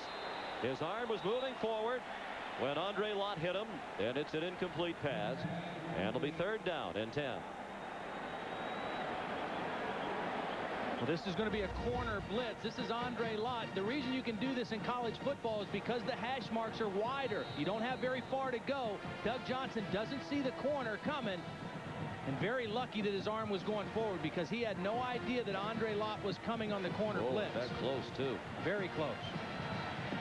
See, in pro football, you can't run many corner blitzes. The hash marks are further in. That corner never gets to the quarterback. But in college football, a very effective weapon. And a timeout called by Florida. The Gators are out of timeouts. Should be. Third down and 10 for Florida from the 33-yard line. Doug Johnson, former second-round draft pick of the Tampa Bay Devil Rays, played 2 years of minor league baseball while also trying to play quarterback for the Gators. Steve Spurrier always encouraging to stay over the summer, and this year he did. And they have seen an improvement in his play. As a result, the blitz is on. Wide open, the tight end, Aaron Kinney. Touchdown! Flag down at the 4-yard line.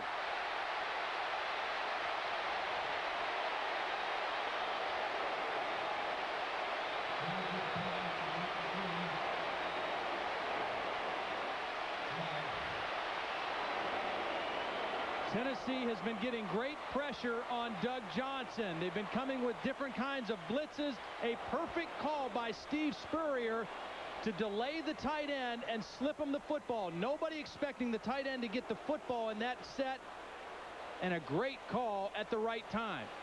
But what is the important call on the penalty?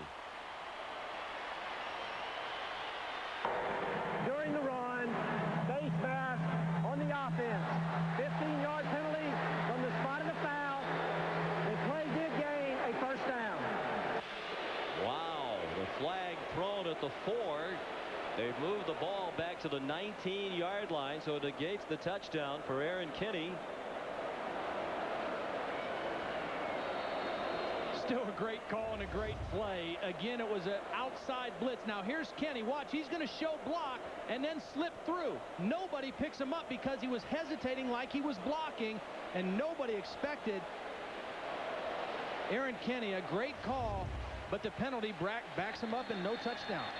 And now another flag thrown, and Doug Johnson immediately over to the referee Steve Shaw to protest this one.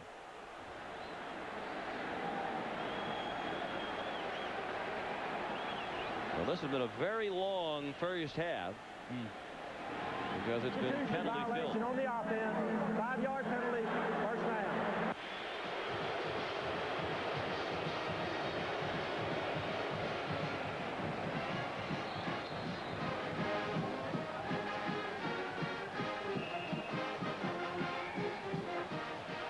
First and 15 now.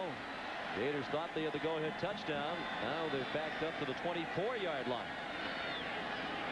Johnson out of the gun, throws, almost intercepted. The receiver slipped as he made his cut. Travis Taylor. We had word from Michelle Tafoya earlier that Travis Taylor injured his ankle, and he was out for a bit. We don't know if that was a problem as he went to make the cut, but Dwayne Goodrich almost had the interception. And Doug Johnson needs to just settle down now. He's got to keep his poise together here. He's got to make some plays for Florida. He's under pressure. He's under duress. But Florida needs him to make some plays throwing the football. He had a touchdown called back. He's got to shake that off and get in here on second down and make a good play. 4.5 minutes left in the half. 4 wide receivers. Johnson throws, and it is incomplete. The ball came out. Now they're talking about it. No signal from the officials. They might give Jackson the catch at the 6. They're still talking to each other. There's a flag down to the offensive backfield. They still haven't ruled it a catch or an incompletion on the near sideline. And now here comes the incomplete pass ruling. Well, the players are making it difficult on the officials because there have been so many penalties. And there's also a holding call against Florida. We'll see if Philip Fulmer takes it. If he turns it down, it's 3rd down and 15. Try to pick up the holding. Great job by Ernest Graham stepping up and getting the blitz. Mickey Allen does a nice job reaching in and pulling the football out before Jackson comes down on the ground. That's just a good effort by a defensive back. Even though you're beat, don't give up on the play and keep fighting for the football. Again, let's see if we can see the holding. Is it the left tackle, Cooper Carlisle? There it is. There's the takedown right there on Will Overstreet, the sophomore out of Jackson, Mississippi. A very high motor kind of defensive end, and Cooper Carlisle caught with the hold.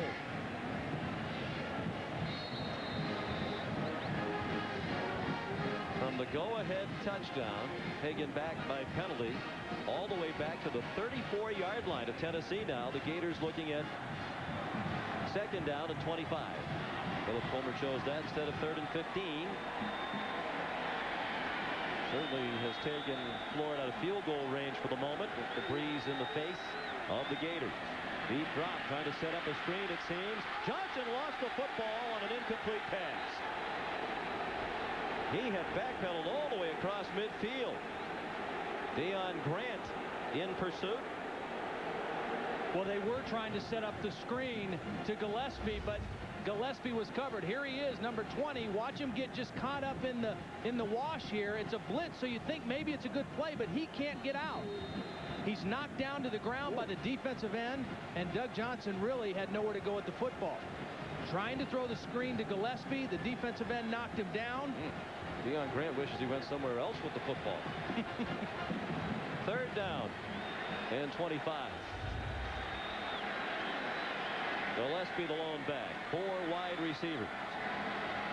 7-6 Tennessee. In the second quarter, that pass caught. Nice catch by Darrell Jackson. The ball thrown behind him, but a very short gain. A short gain, but maybe enough to get the field goal attempt here a little more reasonable. They weren't going to get the first down. They weren't going to get a touchdown with that play, but they might have just gotten enough distance for Chandler to put Florida on top. This will be a 41-yard try for Chandler, who's already kicked 2 field goals from 23 and 33. That one's long enough, and it is good. What a change in the kicking situation for both of these teams since the meeting in Knoxville last year. It's now Florida on top by 2. 3 field goals by Jeff Chandler. A Tennessee touchdown on a 7-yard run by T. Martin, and it's 9-7 Florida with 3:37 remaining in the first half. Leonard Scott back for the kickoff. It goes off the hands of one of the up men and out of bounds. Kirsten Biggers couldn't field a line drive kick, and Tennessee will begin at its own 8-yard line. Biggers, a reserve third-string fullback, couldn't handle the line drive. Let's go back to the touchdown that was called back on, or first of all, the kickoff. You see they haven't been able to return a kickoff, and Biggers that time thinking maybe I could catch it, pluck it out of the air, and get upfield a little bit.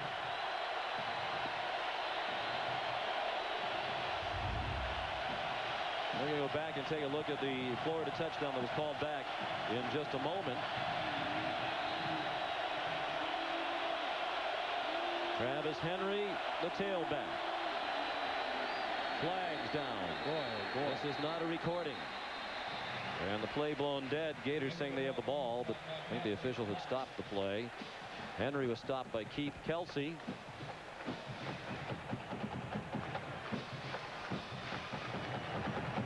It's going to be the 10th penalty against Tennessee. Dead ball foul. Ball short on the offense. Half the distance to the goal. First down. All right, let's go back to the Aaron Kinney play. The touchdown that was called back.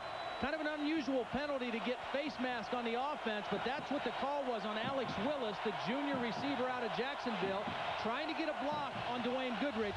Got his hand up on the face mask, and Florida kept out of the end zone because of the penalty. 15 penalties combined here in the first half. 10 against Tennessee for 79 yards. 5 for 50 against Florida.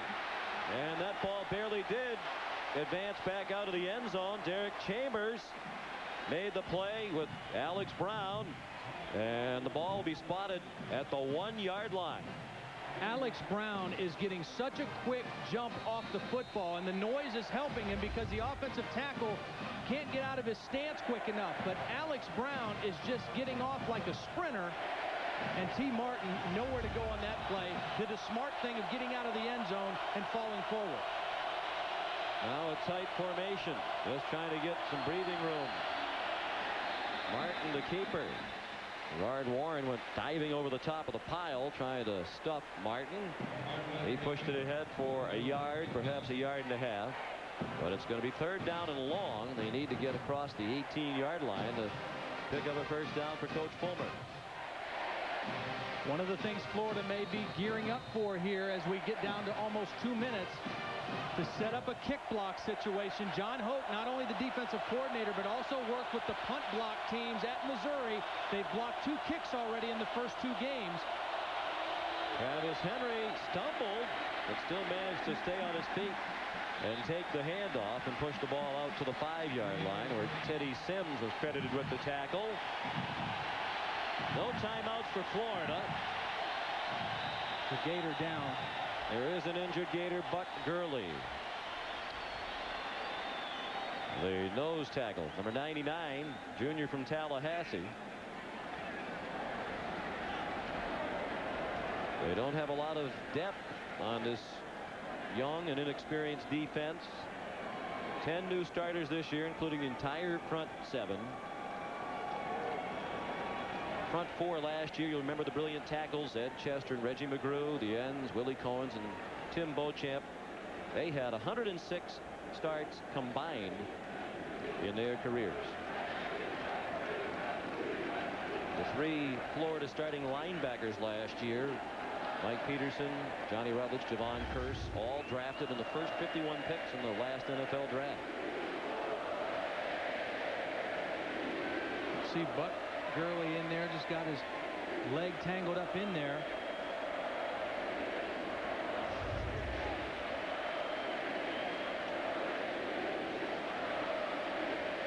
The defensive tackles have played pretty well tonight for Florida. They got Gerard Warren back, number 61, guy who sat out the first 2 games with a suspension. They were very excited to get him back. Nicknamed Big Money. He's a young player, but he has some experience, and he's a guy who has big physical presence on the inside, and he has played pretty well tonight on the inside.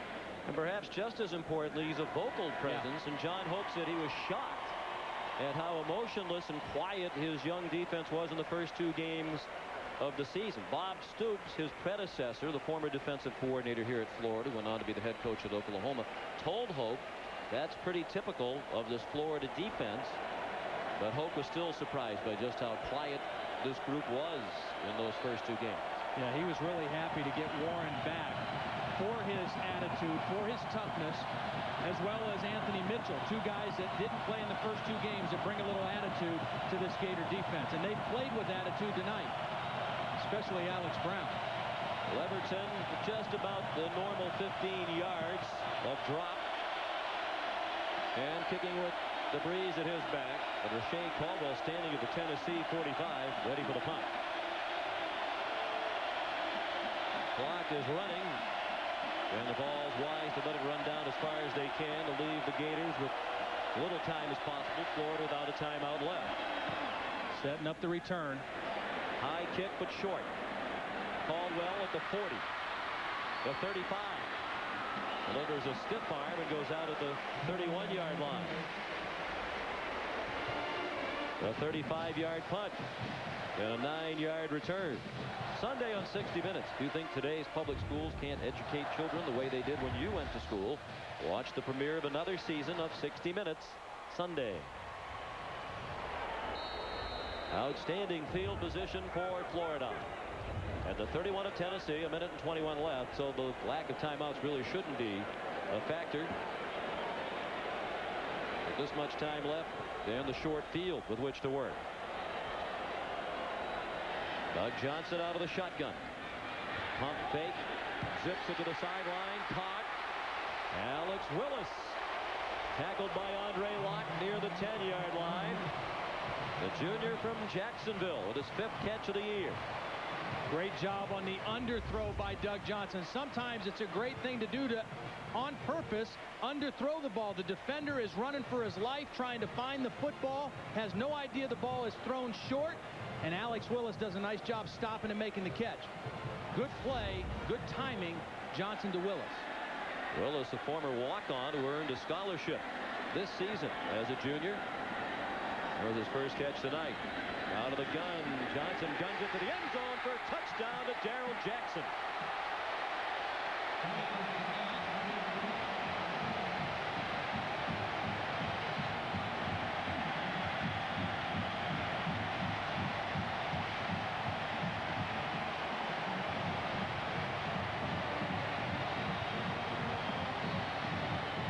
This may be the best protection Doug Johnson got all night. Watch the pocket. He's got great pocket. He can stay right in there. Good vision down the field.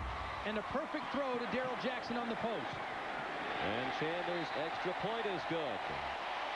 And the first Florida touchdown of the night. An 11-yard pass. Johnson to Jackson.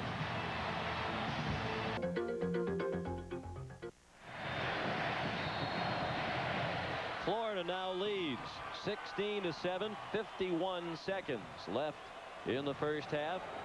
And a moment ago, Buck Gurley went off to the locker room using crutches. We're told he has a sprained left ankle. They're uncertain about his return. It certainly didn't look good as he departed.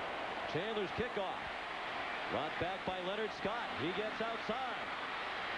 And it's the kicker, Chandler, who pushed him out at the 39-yard line. A 39-yard return for the freshman from Zachary, Louisiana. Go back to the touchdown. I'm going to show you what Doug Johnson sees. He sees blitz here. Ernest Graham will pick him up. He knows he's got one-on-one right here on the post.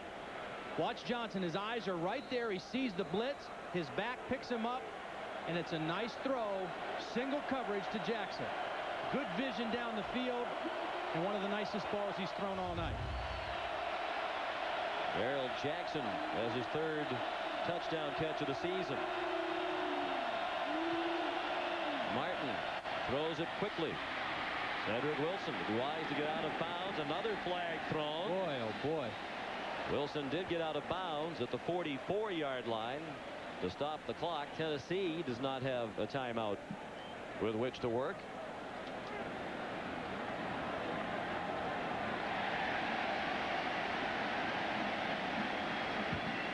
You know Tennessee is a well-coached football team, but way too many penalties for a national championship team, or also a team on the road trying to win a tough ball game. They've been really hurting themselves with penalties here in the first half. And discipline so much a part of their success a year ago when they went undefeated and won the national championship. The holding penalty brings it back to the 33. My goodness. 11 penalties in less than a full half against the Volunteers.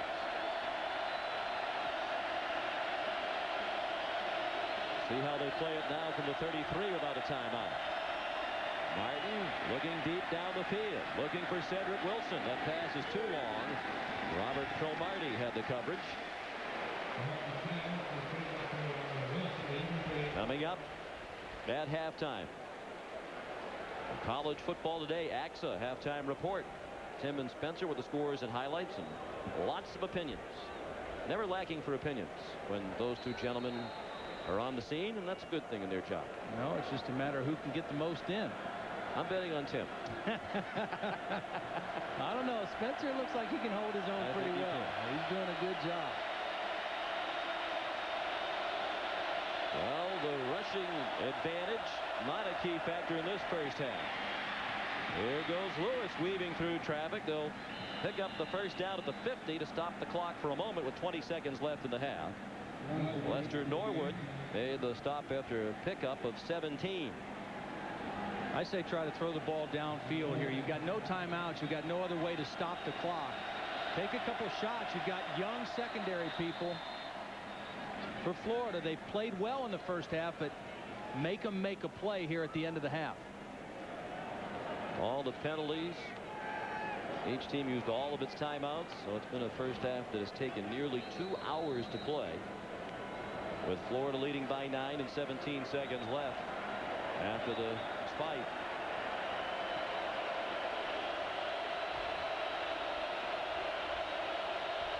Second and 10 from the midfield stripe. Lots of time for T, and the pass is too high. Intended again for Cedric Wilson. And the Gators secondary a little bit shaky in the first 2 games. Let's actually amend that to a lot shaky. Yeah. When you give up more than 700 yards through the air in 2 games against Western Michigan and Central Florida. But boy, they're a lot better tonight. And a much different looking defense. In the first game, they played a lot of zone. They were teaching. They played a lot of man-to-man in the Central Florida game. And let's face it, it's harder to get up emotionally for games like that than it is for this game. 3rd and 10 with 12 seconds left in the half. He's going to throw it deep again. One-on-one coverage out there, and it's incomplete. Intended for Eric Parker. Benny Alexander, who's their best cover corner, had the coverage. And with 4 seconds left, they could drop back and throw another one toward the end zone. Do it again. I mean, again, you're just taking a chance here. It's going to be the last play of the half. Make Benny Alexander make the play. He did on that one. I'd put a fresh receiver in who didn't just run down the field and run right back at him. He's got to be a little tired. He's been on the field the whole half. Played on all the special teams.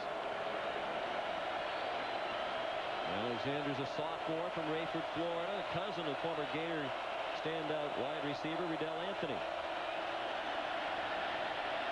Likely the last play of the half, but there is a flag down, which would be a fitting end to the half, and that one is incomplete.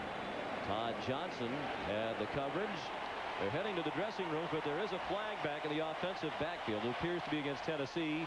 Florida's going to turn it down and end the half. Here's Michelle Tafoya with Steve Spurrier. All right, Sean. Well, Coach, finally a touchdown. Do you feel like Doug Johnson finally settled down, or did he just get better protection on that play? Well, he got under center, and he was able to check to some little quick, hitches. And, yeah, he settled down a lot better those last 2 drives. But, yeah, we're struggling on offense, but I guess Tennessee is also. Well, our defense is playing super. Yeah, are you surprised at how much pressure they've gotten on T. Martin? Well, I'm really happy the way our defense is playing. If we continue like this, we got a good chance. Coach, thanks a lot. All right. Back to you, Sean. The end of the first half, the score, Florida 16, Tennessee 7. Coming up next, Tim Brando and Spencer Tillman with the College Football Today AXA Halftime Report. Coming up on the AXA Halftime Report, Spencer Tillman and I will have all of today's scores and highlights. Plus, we'll put our spin on this young season after this message into America 99. Back live in Gainesville at halftime. Florida leads 16-7. Here's Michelle with Tennessee coach Phil Fulmer.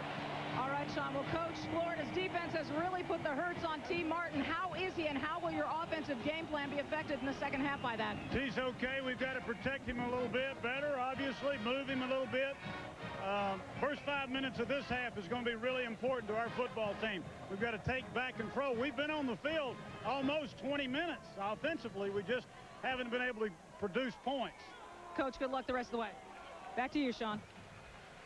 They did have a decided edge in time of possession, but they're down by 9 on the scoreboard. We'll be back with the second half kickoff from Gainesville after this.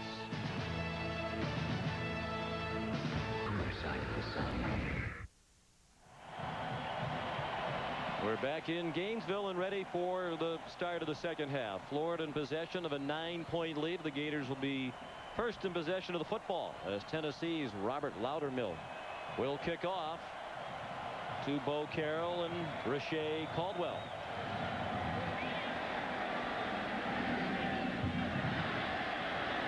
Short kickoff, and it's returned to the 22-yard line.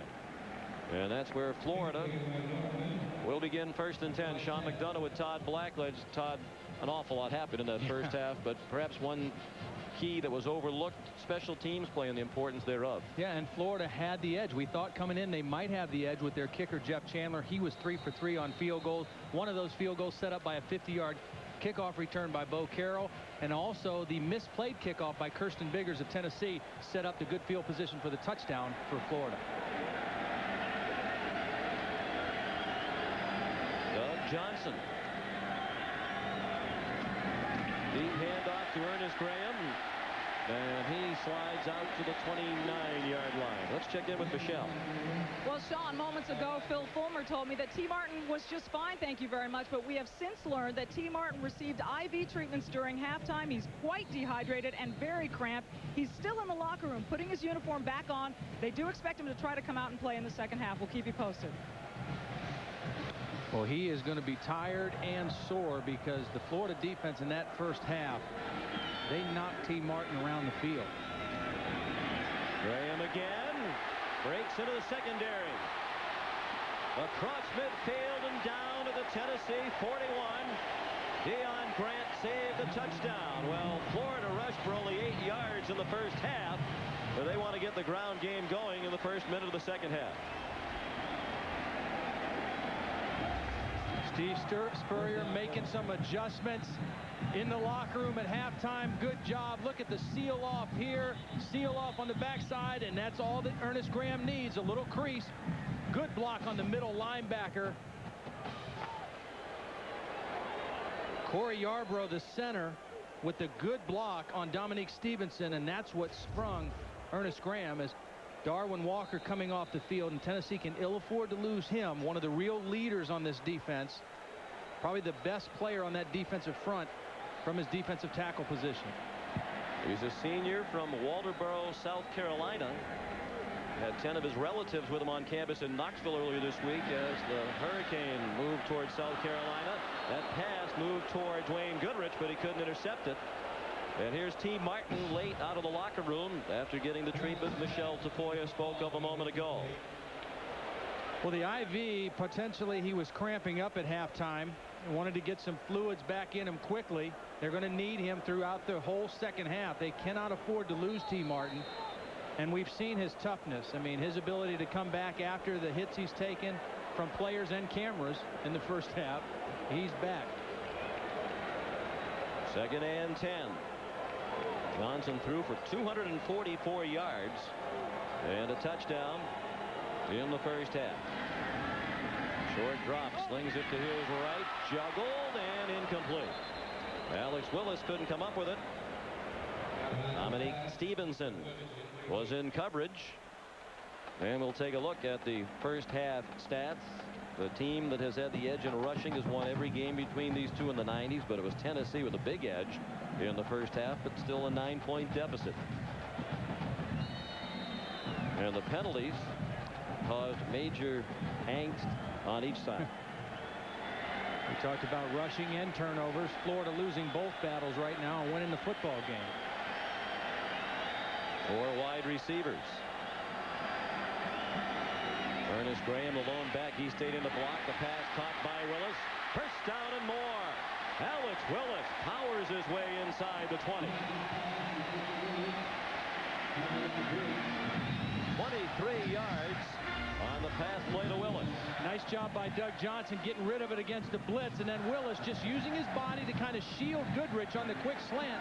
A little surprising to see Goodrich off of Willis that much. He's a great man-to-man cover player, but really kind of got out of position there, and Willis comes up with the big catch for the first down. There's the number 80 for his idol Jerry Rice. 23 yards. 1st and 10 Florida. Trying to add to a 9-point edge. That pass is juggled and caught inside the 10-yard line. Darrell Jackson handled by Andre Lott. 13 more on the pass play. Florida is doing a nice job with their protection against the front 4 of Tennessee. When Tennessee has gotten pressure on Doug Johnson, it's had to be the result of linebackers or corner blitzes. The front 4 has not been able to generate pressure on Doug Johnson, and that time he's able to stand back there and make the nice throw to Darrell Jackson. 4 times in the red zone tonight, just 1 touchdown. Seth Chandler's been perfect in field goals, and those 3 kicks the difference in the score. Tough run by Gillespie, and then he took a tough hit as he bounced across the far sideline. Rammed out by Ed Butler and Fred White. There's Butler, the sophomore from Huntsville, Alabama. Butler still in there for Darwin Walker. A lot less experienced player than Walker, but a guy who has shown potential. He's really a defensive end. He's not as big as some of the guys playing on the inside, but playing tackle here now in place of Darwin Walker. Deion Grant is injured, so they just lost their best inside player in the defensive front in Walker, at least for the time being, and now their best safety, Deion Grant, is in pain. The junior from Augusta, Georgia, covers a lot of ground in the secondary. John Chavis says we can take a lot of chances on defense because Deion covers up a lot of mistakes, and he had this key second half interception in Tennessee's win over Florida last year. He's got great range. You know, he's 6'3", 205. He's got the speed and the quicks, and may even turn out to be a corner in the NFL, you know, with that big size. And you mentioned he's from Augusta, Georgia. He chose Tennessee over Georgia. He said he wanted to go someplace where he could beat Florida. Grew up really disliking the Gators. And he got the worst of it. Might have been kicked by his own man. It might have been kicked by Butler in the head as Butler moved across to finish off the tackle. He's walking with his head down like he might be a little bit woozy as they take him off. An impressive drive engineered by the play calling of Steve Spurrier, who serves as his own offensive coordinator. Ricky Allen takes the place of Deion Grant. Allen has an interception tonight. Bo Carroll comes in. And a wide position. They throw to the near side. Rashay Caldwell. Touchdown.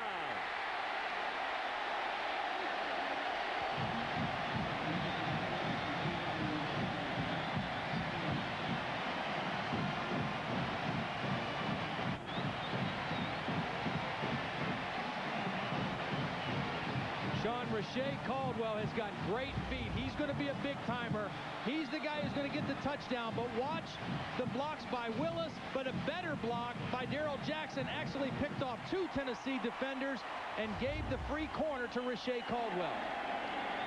Jeff Chandler adds the extra point.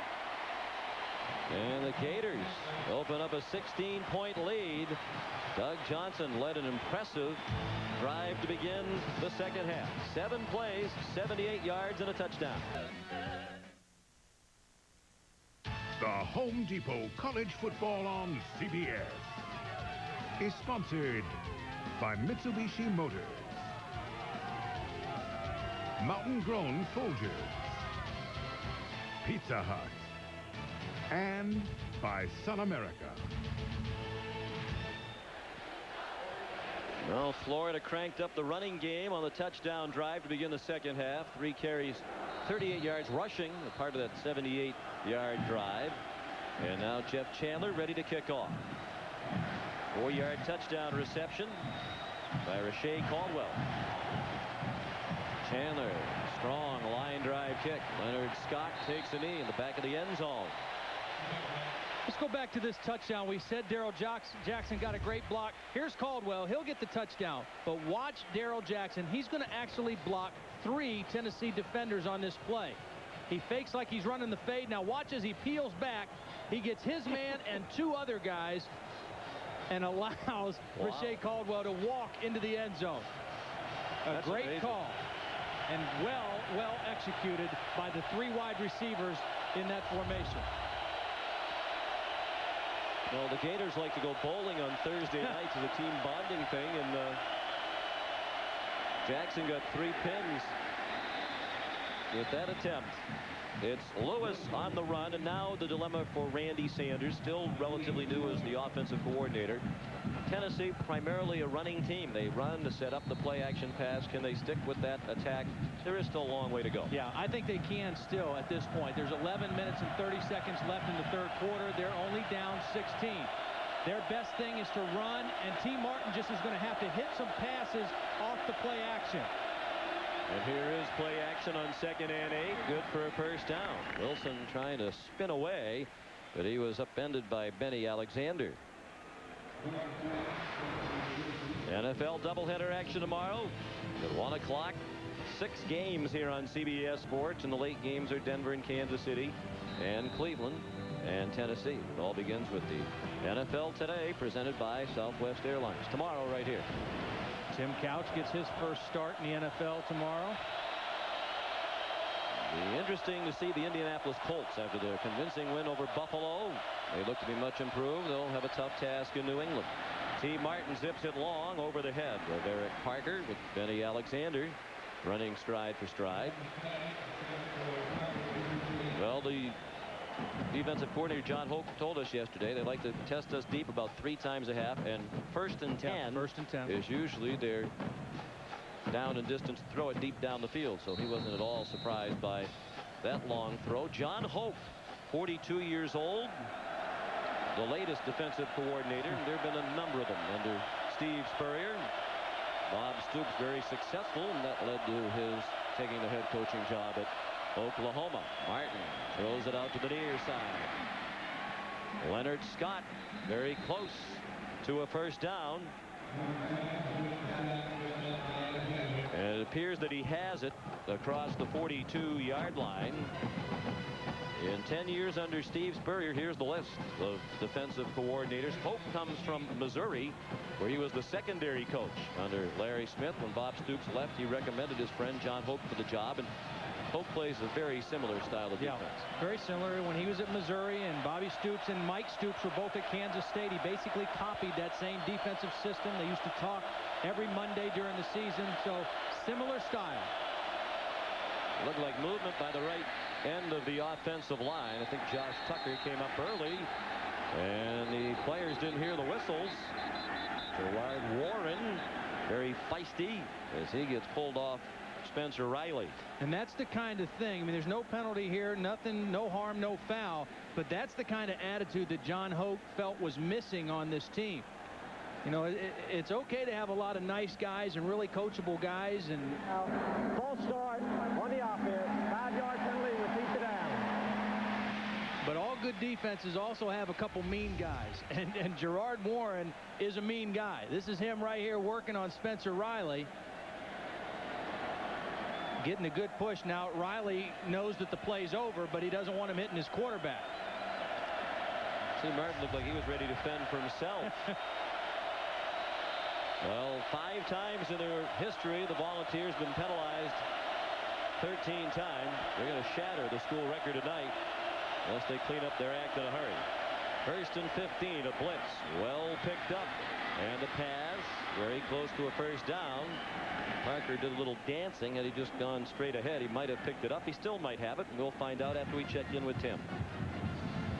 Sean, here's one for Todd. You've got to know the rules, and you have to know where you are on the football field if you're playing quarterback. Troy Noon scrambling around, has no ideas in the end zone. Folks, this is intentional grounding. That's 2 for the other team. 15-13 Michigan at the Carrier Dome, fellas. And you know, being a Syracuse student, that he is an exceptionally bright young man. Absolutely. That's a big surprise.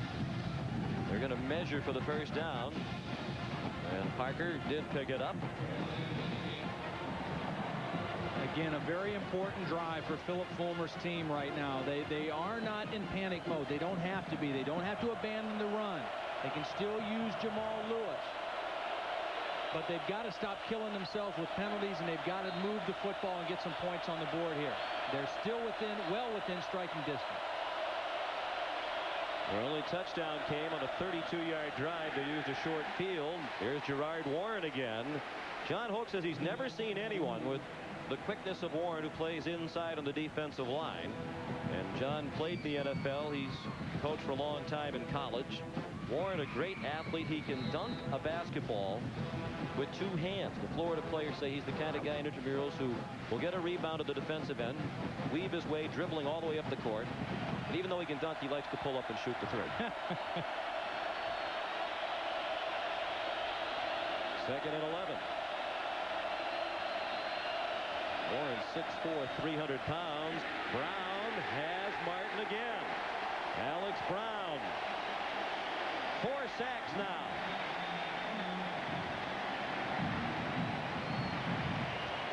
Four sacks for the Gators. Well, if John Hoke wanted to send a message to Alex Brown, I would say message has been well received. T. Martin thinks he's okay on the bootleg. There was actually a guy there for Brown, but again, he's getting off the ball so quickly and getting to the quarterback. T. Martin had nothing he could do on that play. I think Tennessee better pay extra attention to Alex Brown because he single-handedly is creating a lot of problems for them. 3rd and long again. 3rd and 16. Dante Stallworth in as the 3rd wide out. The pass too hot to handle for Cedric Wilson, and he got belted by Andre Davis. I don't know how much Cedric wanted that pass, Sean. This was a good throw by T. Martin. Let's see if he took his eye off the ball. He knew Andre was coming. Maybe lost his concentration a little bit, but that's a ball that ordinarily Wilson would make the catch on. Leverton to punt for the 8th time. And Rashay Caldwell standing at his own 15. Good punt. Caldwell caught it at the goal line and takes it out. And goes out of bounds at the 16. They're actually going to give him the 19-yard line. Looked like a generous spot.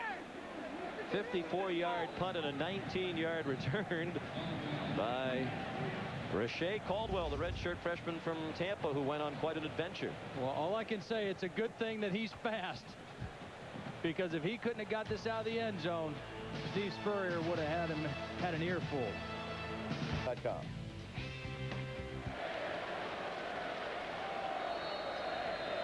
Nearly midway through the third quarter, Florida has the ball in a 16-point lead. Sean McDonough with Todd Blackledge and Michelle Tafoya at the Swamp. On first down, the handoff to Ernest Graham. And another flag thrown. The play stands. It's a gain of 8. The flag was thrown along the near sideline downfield.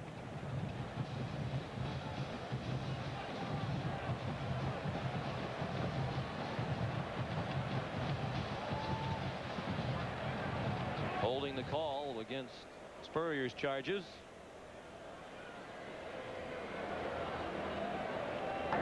Holding on the offense. 10-yard penalty from the end of the run. Repeat first down. Meanwhile, Philip Fulmer says this is the best Tennessee team that he's brought to the Swamp. As head coach, he played on the last Tennessee team to win here in Florida, 1971. Tennessee leading 6-0. Kurt Watson scored for the Vols on an 8-yard run. The Gators came back to tie the game at 13, and a 99 3/4 yard drive, according to Coach Fulmer, capped on the Phil Pierce to Stan Trott game-winning touchdown pass. The Vols won 20-13. They've lost 6 since. It's not like people say, oh, it's been almost 30 years, but they've only played 6 times since. And most of the guys that are on the field for Tennessee, I mean, the history is even shorter than that. I mean, you know, it's one of those things where it makes for good stories and it makes for good statistics, but really, you know, these guys, some of these players for Tennessee, they were here when they lost in '97, but it doesn't go any further than that for them. Well, none of the current Volunteer players were born in 1971. Philip Fulmer is on the team. He's now 49 years old. Johnson split through a wounded duck, and there's the big break they need from Dion Grant. Back in the game after a back injury, required icing on the sideline. And what a return by Grant as well. All the way inside the 20 to about the 16-yard line. Johnson slipped as he took his drop and then threw a wobbly duck that Grant intercepted and ran back 34 yards. Well, he threw a wobbly duck because of Eric Westmoreland. He ran right through the block of Ernest Graham and got right into the face of Doug Johnson. Doug Johnson could not get anything on the ball, and Dion Grant, in similar fashion to last year, with a big interception for Tennessee. He's now had an interception in each of his last 4 regular season games.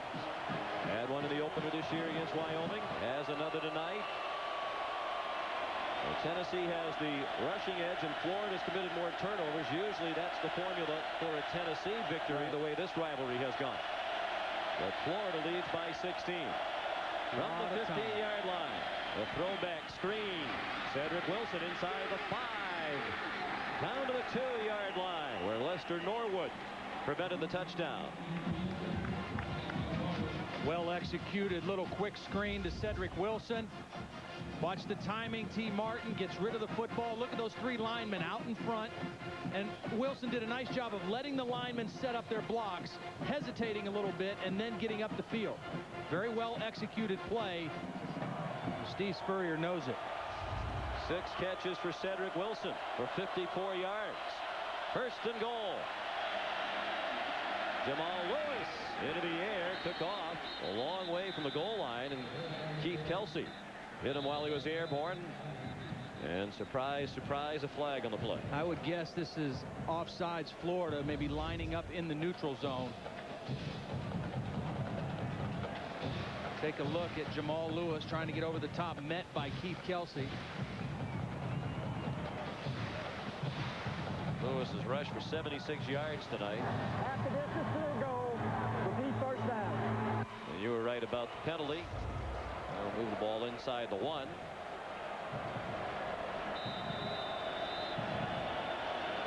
Critical turnover by Florida, and Tennessee with a chance. They get right back into the contest. Crosby the fullback. The other fullback, Bartholomew, also into the game, leading the way for Jamal Lewis, who scores a touchdown.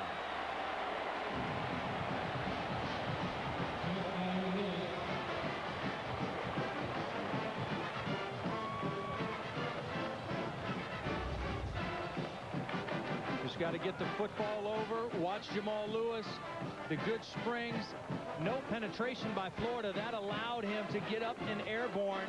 And T. Martin, who has played in a very physical ball game, a physically draining game, gets the touchdown. Doug Johnson knows now we got to go out and put some more points. We got to answer.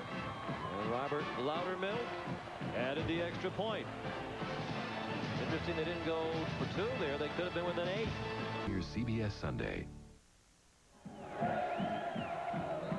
Well, Todd, some Tennessee fans might be wondering why not go for 2 there. If you get it, you're down 8. You're within, theoretically, a touchdown and another 2-point conversion of tying the game. I think you just got enough time left that you don't have to make that decision right now if you're Philip Fulmer. If you miss doing that, then you're down 10. There's still 6 minutes and 19 seconds left in the 3rd quarter. That was a huge touchdown and turnover for Tennessee. They are still very much in the game, and they don't have to get out of their offense at all. Loudermilk, the short approach to the ball on a popped-up kickoff, handled by Bo Carroll. He already has a 50-yard return, the longest of his career, and he's back into Tennessee territory at the 41-yard line. So they probably kicked it short, trying to avoid just that, but Carroll still got his hands on the ball and brought it back 31 yards. Well, you maybe try that to get it away from somebody or to catch Florida napping on their kickoff return, but Florida in great position, and it was overrun by Tennessee. You're thinking maybe they're not ready to make the catch. You might get a turnover on the kickoff, but a heads-up play by Bo Carroll, and Florida back in business on the 41-yard line. Buck Fitzgerald made the tackle on special teams for the ball. Head by 9, great field position for the Gators. And the quick swing to Darrell Jackson. Slicing across the field to pick up the first down at the 28-yard line. Will Overstreet took him down. Jackson starting to work on a big night. Next week, college football action. Many of you will see the battle in Tuscaloosa between Arkansas and number 18 Alabama, while others will see the Big East meeting between West Virginia and Syracuse from the Carrier Dome. It starts next Saturday at 3 Eastern time right here on CBS. 7 catches now for Darrell Jackson for 112 yards. He was in high school at Tampa Catholic. He caught 191 passes in his career for more than 4,500. This is Alex Willis with the catch and a touchdown. But will it count? I think it's going to be called offensive pass interference for a pick on Rashay Caldwell. And I'm not sure they ever gave him the touchdown.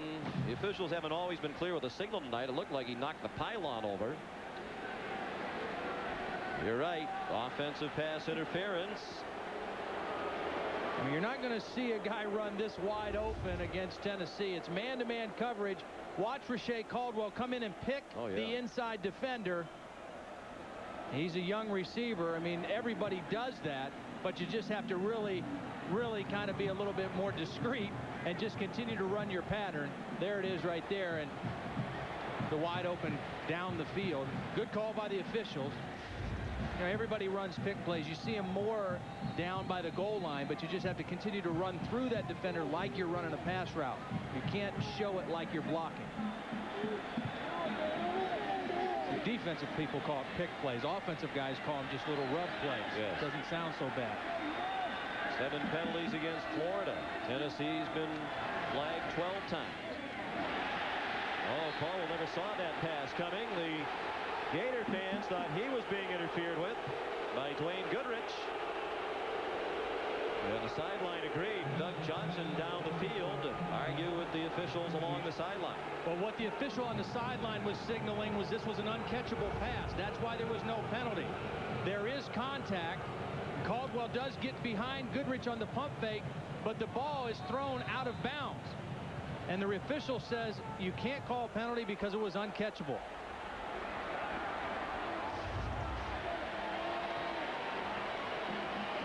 Now 2nd down and long. 2nd and 25. Approaching 5 minutes left in the 3rd quarter. Florida leads 23-14.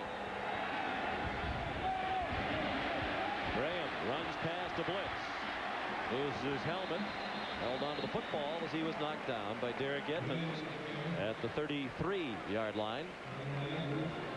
Tennessee came with the perfect call. They came with a blitz, and the blitz ran right by Ernest Graham. Take a look. Here's Deion Grant coming on a safety blitz. He's going to run right by the ball carrier. He's in position. There's no one there to block him. He just got out of position, ran right by Ernest Graham, and another helmet on the ground. Was that 3 or 4? Wow. Almost as many loose helmets as penalty flags tonight. Here comes another blitz. Johnson throws, caught. Jackson struggling for the first down. It'll be very close. See, what has happened in this ball game, Sean, is that Tennessee expected coming in that they could get pressure on Doug Johnson with their front four. If they could do that, then they could play more pass defense with their linebackers and cover people. But they have not been able to get pressure with just four, so they've had to bring linebackers, or they've had to bring safeties, and that leaves man-to-man coverage. One-on-one, Darrell Jackson, there's no underneath coverage, and that puts a corner on an island out there. Andre Lott, that's a tough job. If you can't get to the quarterback when you blitz, you're going to have problems, and that's what happened right there. It's 4th and 1. Jackson marked down near the 20, about a yard short of the first down, and Florida has called a timeout.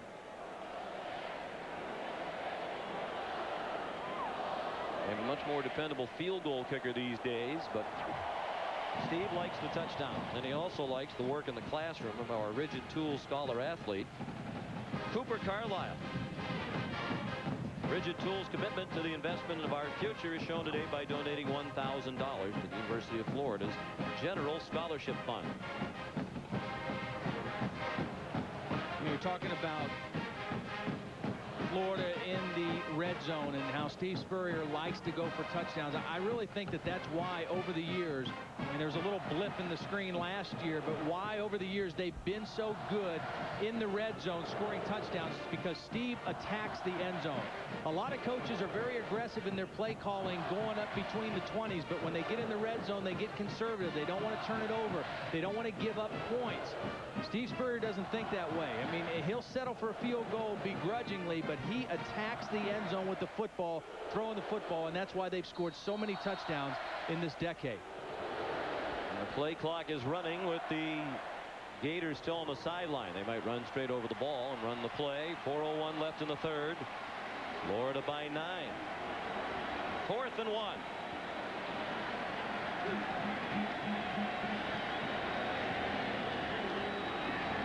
The pitch to Graham. It looks like he has the first down. The Volunteers say football, and they're right. Graham lost it. Another turnover by the Gators. Their 4th. Well, they had the first down, Sean. Graham had the first down easily. It was a quick count. They went with the toss with the lead by the fullback. Remember, Spurrier said that Ernest Graham has got a little bit of a habit of reaching the football forward for a first down. Let's see if he did that here or if it just pops out. Right at the end of the play, he is reaching the ball forward, and the ball came out before his knees were down. And that's what Steve told us about on Friday. He says he's got a habit of reaching that ball out and it fumbling. Well, Tennessee trying to take advantage of another turnover. And the quick pass caught by David Martin. Just the second catch of the season for Martin, a big target at 6'4". 4 turnovers to 1.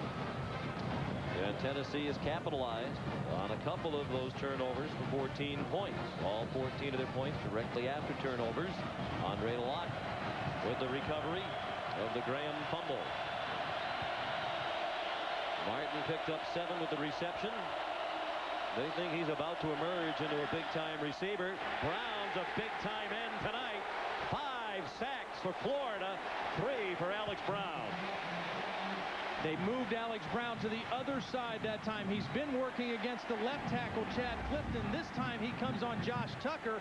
Same result. He gets off the ball so quickly, the tackle can't get out of his stance. Now, Sean, I really think Tennessee needs to take more account of Alex Brown. They need to keep a tight end on him, or they need to use a running back to chip on him. Don't let him just go one-on-one on your tackles, because he's the only guy that's beating you in the pass rush. 3rd down. And almost 10. Here comes Brown again, and he rips him down.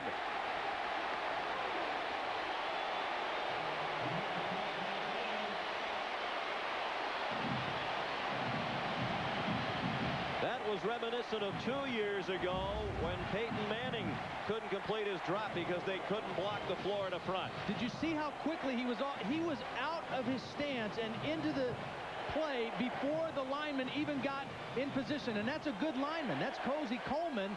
the best offensive lineman on Tennessee's team, but Alex Brown is just timing the snap count and beating him to the punch. 4th down, 17. Leverton punts out of the end zone.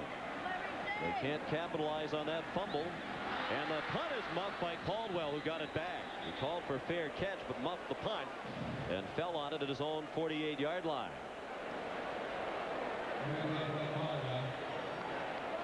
The Gators very shaky with the football. Friday on CBS. The critics are saying Now and Again is the X-Files meets the $6 Million Man. Now and Again series premiere this Friday here on CBS, America's most watched network. Alex Brown, a sophomore from White Springs, Florida. And here comes the blitz, and there goes Graham running right past it for a first down to the Tennessee 40-yard line. Gain of 11 for Graham. You spread them out, you make them defend the pass, and then you run the football. This is a blitz. And Ernest Graham does a nice job following the fullback. A great block by the fullback, Rob Roberts, picking up the blitzing safety or linebacker in there and allowing Graham to get upfield. Heads up play by Rob Roberts, the sophomore out of Dade City. He's from a Gator family. Roberts and both parents attend the University of Florida. Flag down as Roberts led the way for Graham again. And you know, Roberts himself must love the University of Florida because he received an appointment to the United States Military Academy in West Point and turned down that opportunity to come here and play football. His family's had Florida season football tickets since 1946. Chop block on the offense, 15 yards from the spot of the foul. Need first down.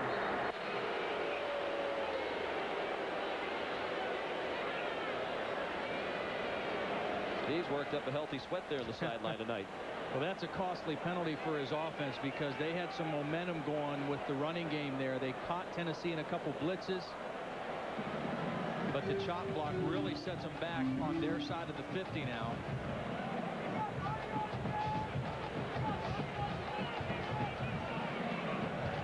Check out some scores at the bottom of your screen, and if you're just tuning in, you're going to see some scores along the way that will surprise you.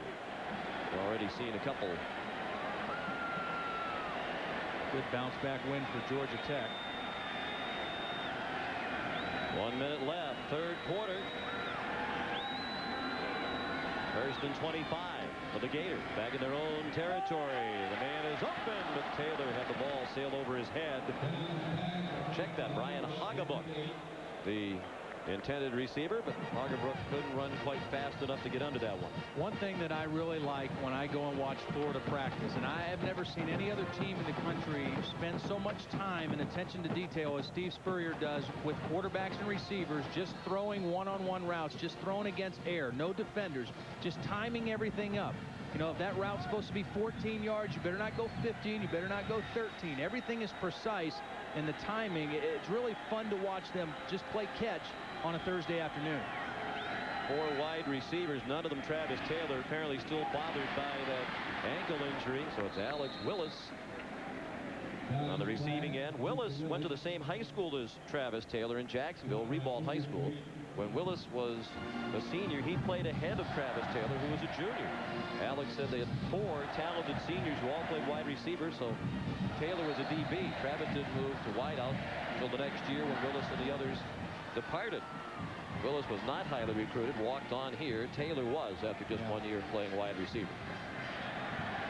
You love to hear those stories about guys who walk on and earn a scholarship because they work for it.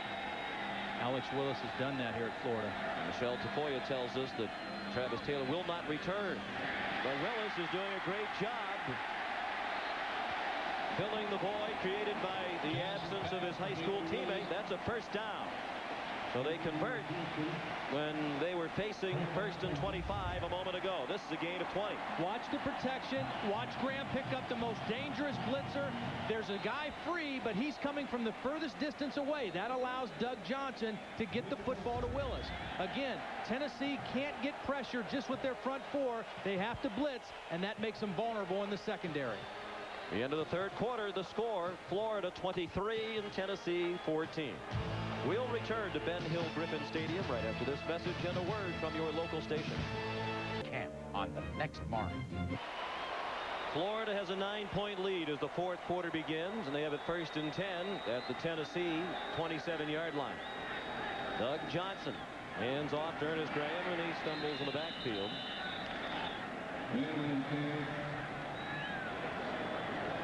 When the Gators have the lead after 3 quarters under Steve Spurrier, 91-1-1. The only loss was their last home loss to Auburn in 1994. That ended up 36-33. I think that's what you call closing the deal. Steve knows how to close the deal. Usually it's by going for the jugular. And a chance to deal a big blow to the ball's comeback hooks here. Tennessee comes on a blitz. They haven't been able to get Johnson all night. He's scrambled away, cuts up the field, and he's close to a 1st down. Looks to be a yard short at the 18-yard line. But Doug Johnson showing some nice running ability, and he's coming back from a broken left leg suffered in the Orange Bowl against Syracuse. And Mike Krushek, the head coach at Central Florida, played against Drew Brees and Doug Johnson, and he liked Doug Johnson better as a drop-back passer. One of the things he thought he was a better athlete than Brees, and he shows some of that athleticism there. Maybe not the runner that T. Martin is, but made a nice heads-up play on that 2nd down run. 3rd and 1. The pitch to Graham. And it appeared that he lunged ahead for the 1st down. Tempers flaring again, but the officials intervene. Dominique Stevenson made the stop on Graham, but it's a 1st down. Doug Johnson was playing a fine game against Syracuse in the Orange Bowl when he suffered a broken left fibula on a play that Steve Spurrier didn't like. He said it's okay to give the quarterback a shove when the ball's gone, but don't wrestle him down to the ground. And Johnson wound up missing all of spring practice, because we mentioned was around all summer working out with his teammates. Going to measure, and now they're short. Well, where the chains were at the 18-yard line, he had the 1st down by a yard and a half, but the chains weren't, at least the little orange marker wasn't lined up properly, because as you see, he's inside the 17-yard line, but it's not a 1st down. They're going to go for it on 4th and inches. Take a look at the end of the play. I'll guarantee Ernest Graham's not going to reach the ball out like he did on that fumble earlier. He held it into his body. Came up a little bit short. Graham the lone back. 4 wide receivers. Now Graham vacates. Johnson keeps. Wow. That's going to be very close. Interesting call. Because if it's a running play, it just about has to be Johnson, unless it's some sort of trickery with receivers running around in the backfield. Well, that's why you think you can trick them. When you empty the backfield, they're thinking Florida never has shown quarterback draw or any kind of a quarterback designed run. Maybe we can fool them and sneak one in there. Well, do you want to guess? Based on that spot, I don't think he got it. I think Tennessee held him. I think it was a good heads-up defensive play by John Chavis's defense. They lost yardage. Yes, they did. Needed to reach the 17 and didn't come close. That's a strange call. It is a strange call. You're thinking Tennessee was stacked in there to stop the run, even though they put all kind of people out as wide receivers. Raynoch Thompson wasn't fooled. He was there to create the loss of yardage. And Steve has made some great calls tonight, but that one backfired a little bit. 12:57 remaining. Friday. Well, twice in the last few minutes, Steve Spurrier has decided to go for it on 4th and short at the 20 or inside the 20. Graham fumbled on the first try, and then Johnson stopped on this one. Play action pass. Martin throws, dropped. through the hands of David Martin. And we bring that up because back in the old days, or in recent times, when Florida didn't have a dependable field goal kicker, you can understand why Steve would frequently go for it on 4th and short. But now he has a kicker in Jeff Chandler who in his career is 14 out of 14 from inside the 40. So it's a much surer bet on the 2 field goal tries that he at least had to consider and passed up. But I guess old habits die hard. You know, Steve has always been one that would rather go for touchdowns, rather put his team in position to get 7 than 3.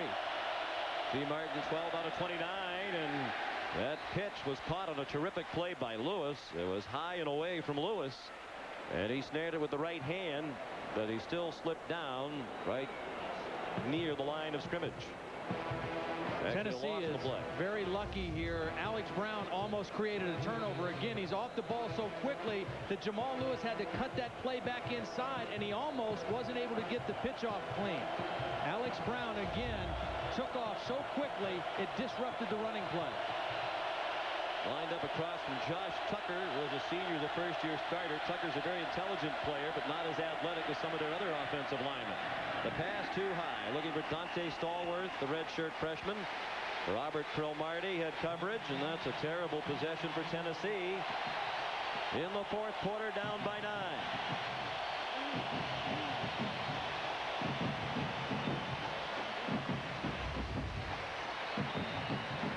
Alex Brown has been a terror tonight. Comes up a little gimpy at the end of this play. I don't know if he's cramping or if he twisted his ankle a little bit, but he has been a real player tonight for the Gator defense. David Leverton can't get the punt off. Movement up front. Another penalty on Tennessee.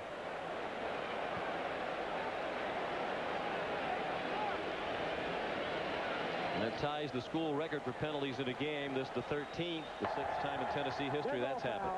False start on the offense. 5-yard penalty. 4th down. Well, we talked at the top. In the 90s, it's a sure thing. When you outrush the opponent in this rivalry, you win. If you commit more turnovers, you lose. Tennessee has outrushed Florida. Florida's committed more turnovers. But it's the penalties tonight that are really undoing those 2 advantages for Tennessee. Leverton drives it out of there. Good kick. Darrell Jackson back to his 40. And he returns it 8 yards to the 48. The 51-yard punt by Leverton. 12:01 remaining. Florida with the ball up 9. Building futures. The Home Depot College Football on CBS is sponsored by Suzuki, AXA Advisors, the United States Army, and by Gateway. 1st and 10, Florida. Gators at their own 48. My goodness. This one's going to be on Florida. These 2 teams can't even line up without a flag flying.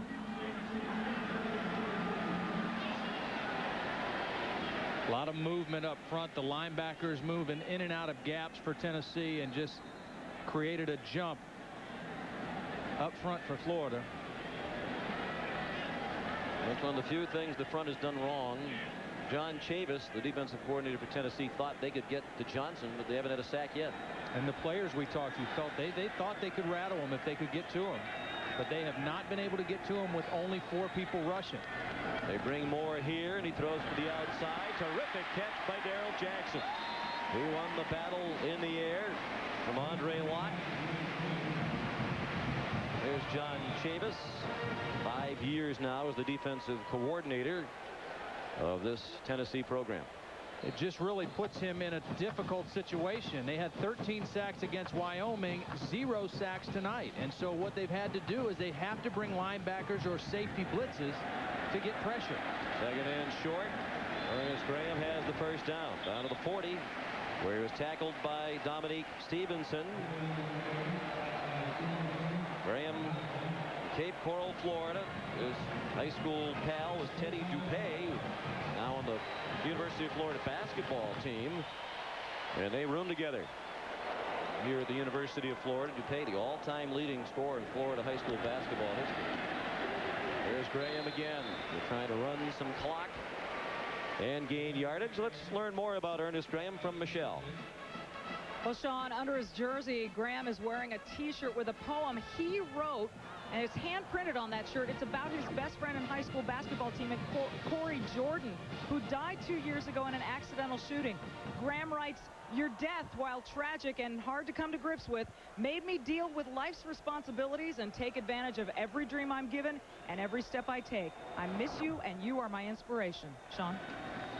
Thank you, Michelle. Graham got nothing that time. Dominique Stevenson made the tackle again. It'll be 3rd down. Just to go back one more point about what Florida has forced Tennessee into tonight. You know, Tennessee likes to play man-to-man defense. They think they've got the people that can do that. That works against a lot of people in the country, but it is very difficult to do that against Florida because of how good their wide receivers are. This is a very strong group. It's not just Travis Taylor. They've got 4 or 5 good receivers, and they find your weaknesses in the man-to-man. Johnson, the veteran quarterback, letting the play clock run down to 3. We're taking the snap. On 3rd and 6, he throws off the hands of Sean Ellis, the defensive end, running along the line of scrimmage to bat that down. Well, Florida now has the edge in rushing in this game. So that stat, if Florida wins, could hold true again tonight, as it has every year in this decade.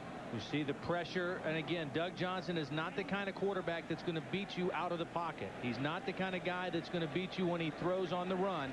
He's going to beat you just taking that ball quickly in the shotgun, standing there and firing it downfield. Alan Ryan, the punt. He took over after Wasilewski had a short punt. Ryan trying to drop it near the goal line. And will they rule that into the end zone, or are they going to give the Gators credit for the downing near the 1? Apparently, the ball did not go into the end zone. The officials aren't quite sure. They're going to mark it down to the 2-yard line.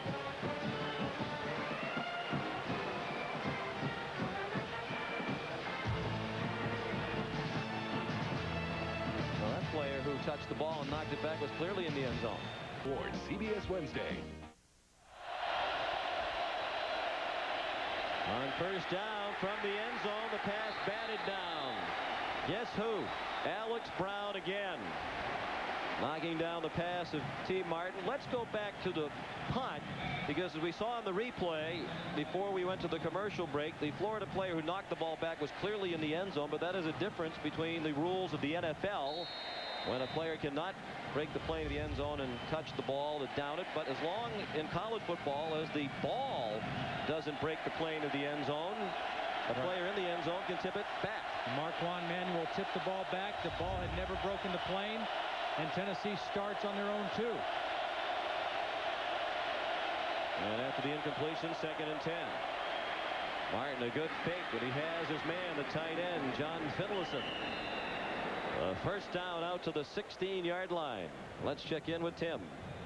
Sean, conventional wisdom is that the emotions are always key in college football. If you lose a game early, do you have emotional fallout? Arizona lost to Penn State early. They're having emotional fallout. Kerry Carter with one of his 2 touchdowns in the 2nd quarter. And Michigan, by the way, is leading 18-13 with Syracuse driving with 3 minutes to play. Wow. Very difficult to explain some of the scores we've seen today. Last year, big surprises. Last year was Arizona State that came into the year with great expectations and fell flat, and maybe it's Arizona this year. Martin throws too high. Go back to the question we asked relatively early in the 3rd quarter. Can Tennessee stay with the running game to set up the play action pass attack that is their formula for offensive success when they do it now with 9:09 left? I think with this drive, maybe they still can. If they get beyond this offensive series, they may not be able to. The other thing against them right now is they're deep in their own territory, so they have to be a little bit conservative. The bootleg throw for the 1st down was a huge play by T. Martin out of his own end zone. Career 57% passer, well below 50% tonight. Under siege all night. Great catch on the far sideline by David Martin. using that big frame that we talked about earlier. They expect him to be a star. He's now a junior and has just 7 career receptions, but part of that is because he's been battling injuries throughout his time at Knoxville. And they just keep waiting for him to emerge. They think he has everything it would take to be a big physical receiver like a Carl Pickens type guy. Nice catch there by Martin. They're out from the 2 to the 27. Travis Henry and Jamal Lewis in the game at the same time, but it's Martin scrambling for a yard, perhaps 2. Eugene McCaslin put the hit on him.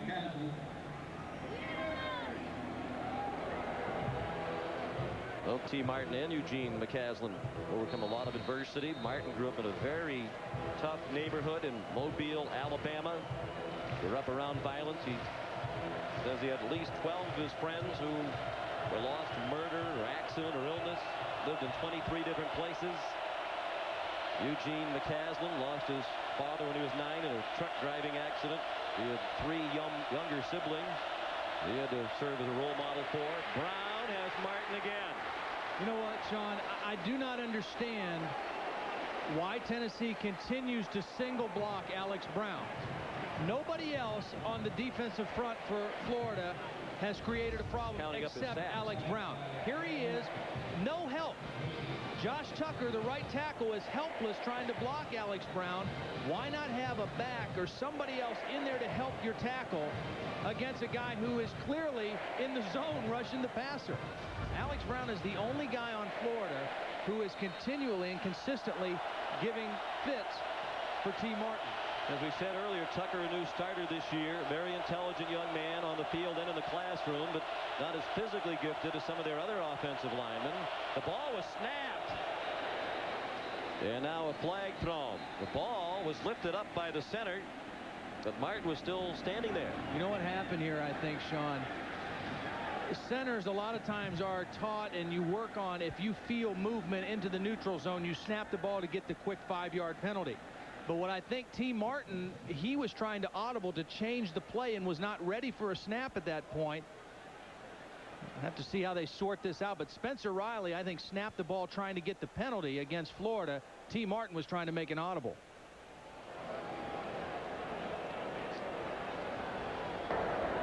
There were 2 fouls. Dead ball, snap infraction on the offense, 5-yard penalty. Dead ball, personal foul on the defense, 15 yards, automatic first down. Boy, does that hurt Florida. John Hoke expressing his displeasure, and then he almost fell over backwards. See, I don't even think T. Martin's hands were under the center. I think Spencer Riley snapped the ball, and there was nobody there to catch it. See? Yes. Look, there's the ball. T. Martin's hands were out. That's the penalty on Tennessee. Now, is the penalty on Warren there?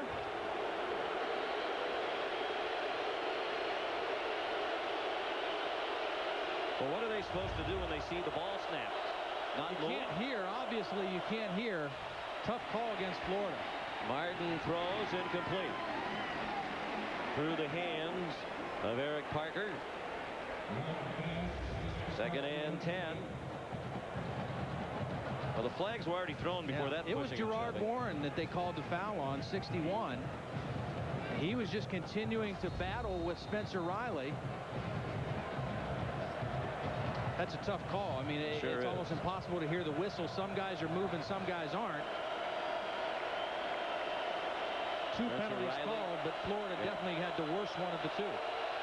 Riley's a veteran center, 34 career starts along the offensive line. He's played all up and down the line. Movement again.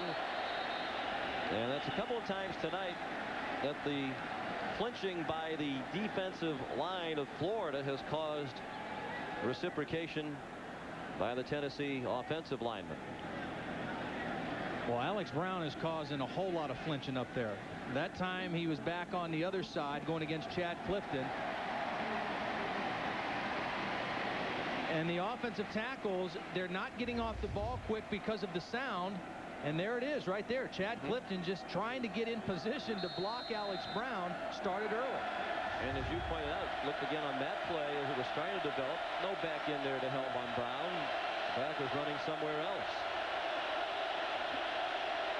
Second and 15. Under 7 minutes left. Florida leads by 9. Martin throws. It's a short gain to the 36-yard line. Benny Alexander made the tackle on Eric Parker, and here's Tim.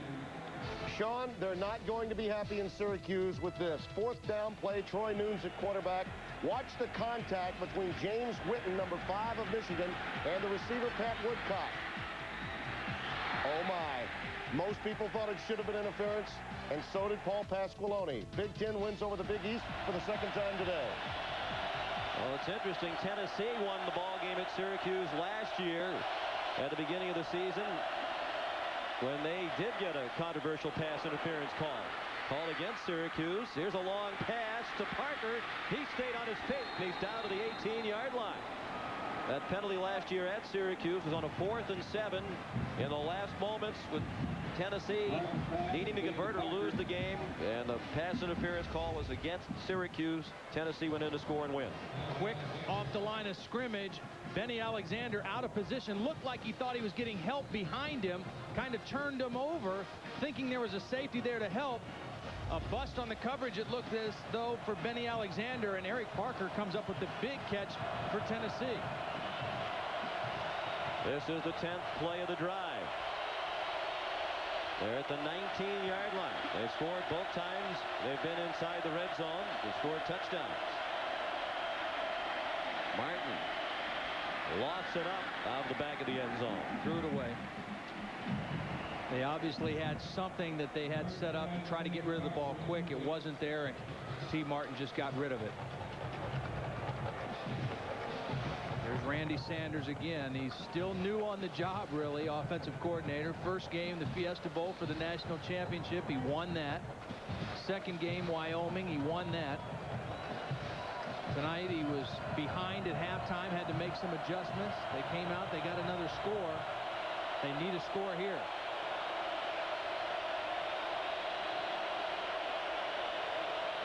On 2nd and 10, a big hole for Lewis inside the 10 and down near the 3-yard line. First and goal, Tennessee, with 5.5 remaining. 16 yards on the pickup for Jamal Lewis. This is one of the things that Randy Sanders and the offensive coaches feel at Tennessee. Jamal Lewis, you may tackle him in the first quarter. You may come up and put a hat on him early in the game, but in the 4th quarter, when the game's on the line, he is not a fun guy to tackle. Florida has had a number of chances to take command in this game. Now Tennessee threatening to get very close. Lewis up and over and in for a touchdown.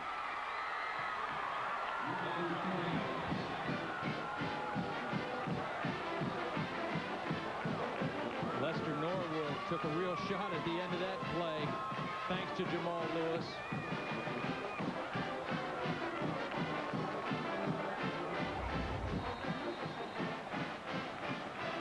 Fred Weary pulling out in front, the fullback Crosby, and Jamal Lewis just hurdles himself into the end zone right through Lester Norwood. Loudermilk attempting the extra point, trying to get the balls within 2, and he has it. A 40-yard touchdown run by Lewis. Bigger and stronger than last year. Spent the time he was out rehabbing the knee injury in the weight room. He can bench press 470 pounds, and he delivered a blow to Norwood. As long as you want, whenever you want. 5:10 remaining as Tennessee kicks off. The touchdown and extra point. After a 97-yard drive, the Volunteers are within 2. And Rashay Caldwell's in trouble and hammered at the 14 by Stephen Marsh, a freshman from Wingate, North Carolina. And these two teams are putting it to each other. Monday on CBS, get your motor running for a wild season premiere. Kevin James and Jerry Stiller are back and riding high in the season premiere of The King of Queens, Monday at 8, 7 Central on CBS, America's most watched network. Game's been a little bit physical. You're not kidding. You talk about D-cleaters. We've had about 4 or 5 D-helmeters. Johnson's going to throw. Caught. Jackson trying to break away. Darrell Jackson out to the 35-yard line. He's working on a huge night. That's a 21-yard gain for Jackson. Go back to the touchdown. I said if you're a safety, you're going to get tired of tackling Jamal Lewis. Watch Lester Norwood just get drilled in the end zone. Barely hung on to his helmet, but I mean, Jamal Lewis he's a powerful guy. You mentioned the bench press. He's listed at 225, but he's actually more like 235. Big man. 10 catches now for Darrell Jackson for 163 yards. Graham trying to run left, and he's stacked up. Eric Westmoreland pulled the ball out. It's still free, and now a whistle before the recovery. You heard the whistle blow before anybody pounced on it, and they're going to call that down, and if they do, that's a very late whistle. How long did we see that ball loose before we heard the whistle?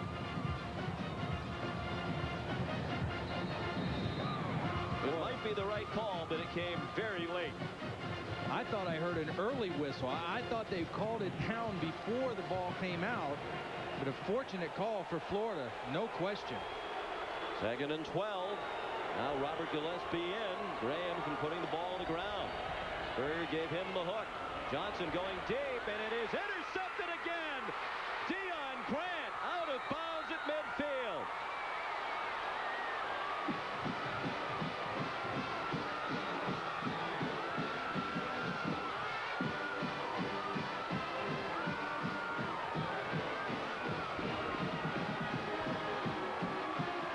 We talked about the incredible range that Deion Grant has, the amount of field he can cover.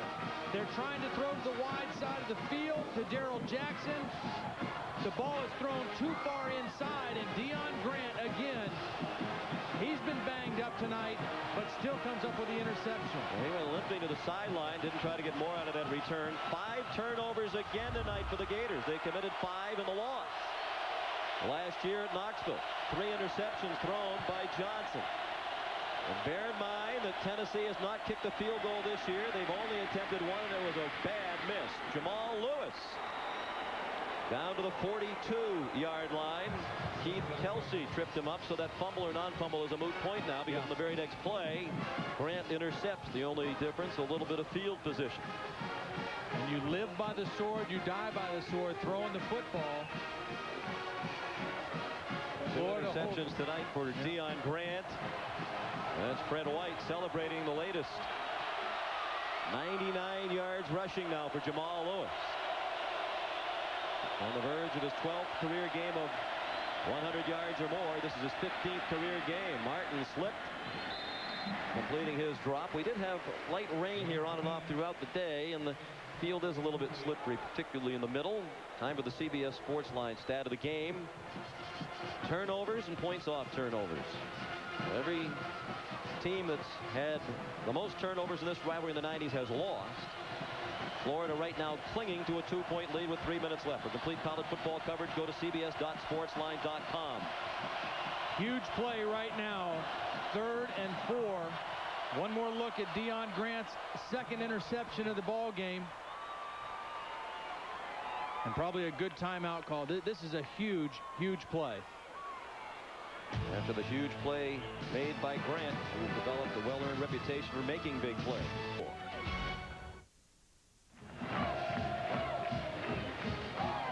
Timeout Tennessee, facing 3rd down and 4 at the Florida 42. And Todd, this is probably 4-down territory with this little time remaining.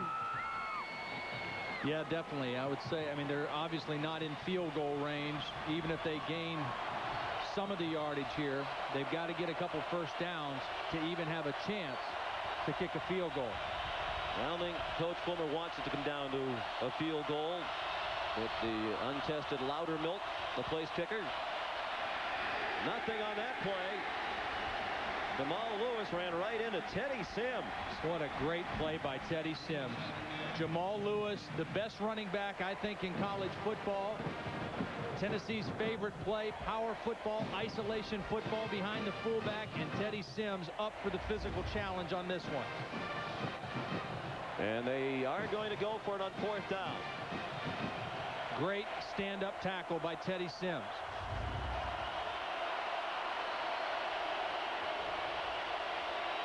They better block Alex Brown here, I'll guarantee you. 4th and 3. They're 1 for 3 on 4th down tonight. Huge play with 2:12 remaining. Timeout with 1 on the play clock.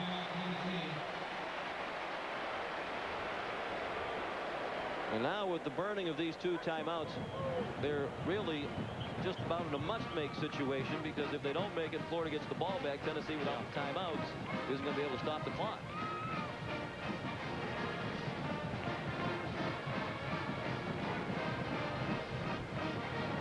One timeout left for Tennessee.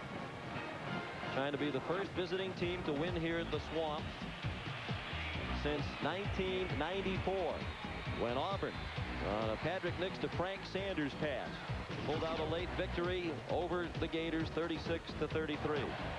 Since then, 29 straight wins, the longest current active winning streak, 3 more than their heated rivals, the Seminoles. That streak's in jeopardy right now. Tennessee needs a field goal to take the lead, but they first need to convert this 4th and 3. Last year in the Fiesta Bowl, probably the most significant play call that Randy Sanders made was a 4th down and 1 or 2 pass play that they went for it, and he threw it to the fullback. It was a huge play, a real gutsy call in his first game as the offensive coordinator.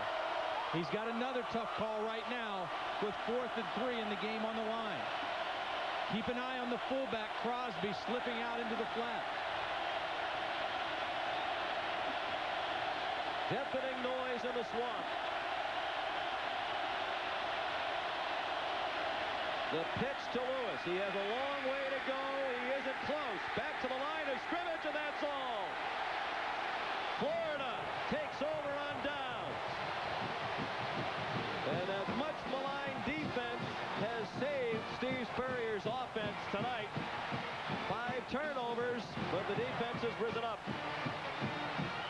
They've overcome the turnovers. They've overcome the inexperience. And they have come to play tonight.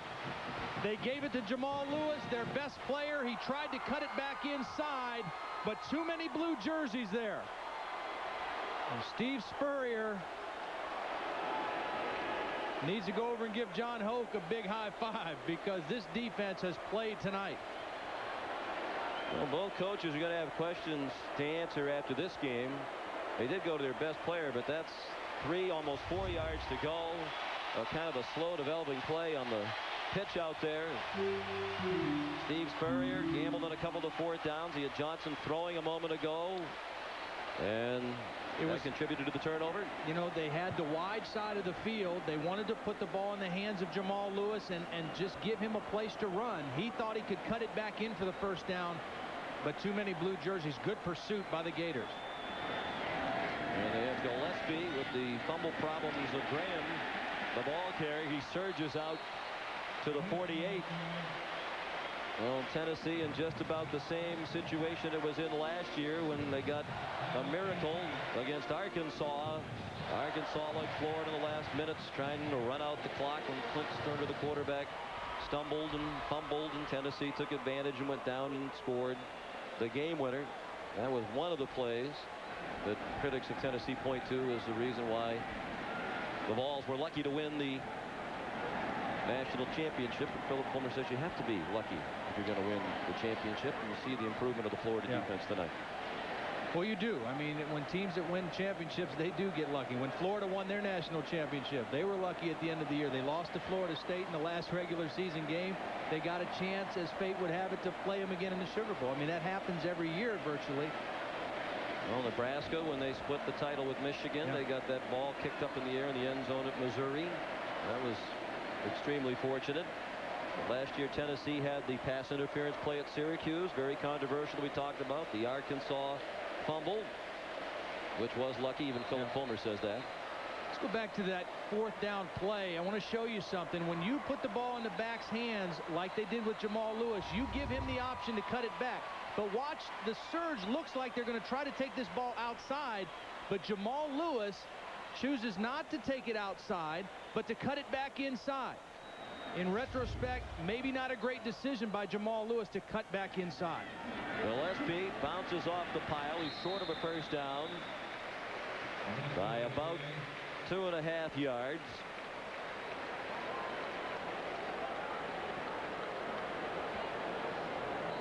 And now a third down upcoming, and a must stop for Tennessee without any timeouts.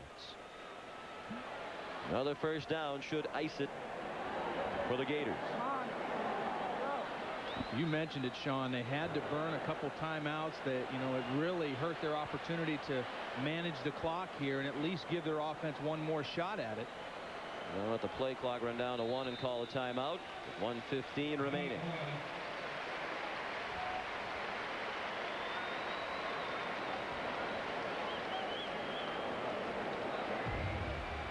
Tuesday on CBS, Jag, America's #1 action drama, takes you to the most dangerous place on earth. Catch David James Elliott and Catherine Bell in the season premiere of Jag Tuesday on CBS.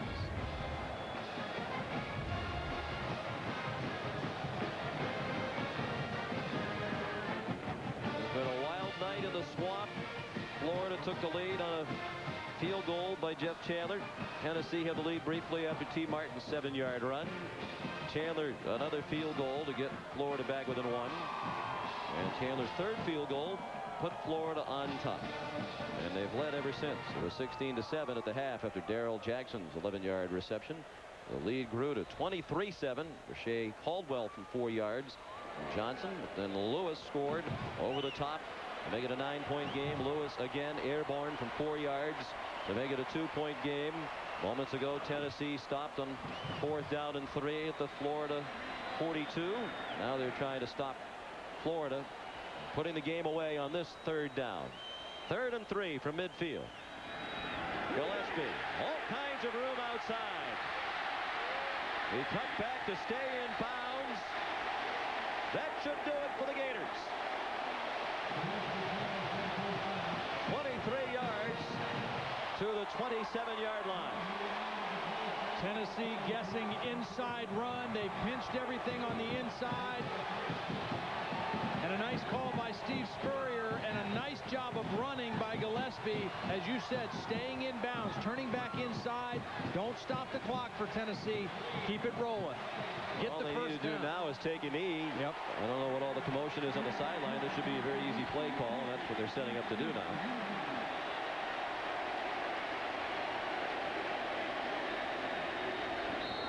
Johnson takes a knee. So Florida, which won 5 in a row, head-to-head with Tennessee before last year's loss. Will they get 6 out of 7 against the Vols? And if the Vols thought this would be the victory at last at the Swamp that gives them the respect they've been looking for, it won't happen tonight.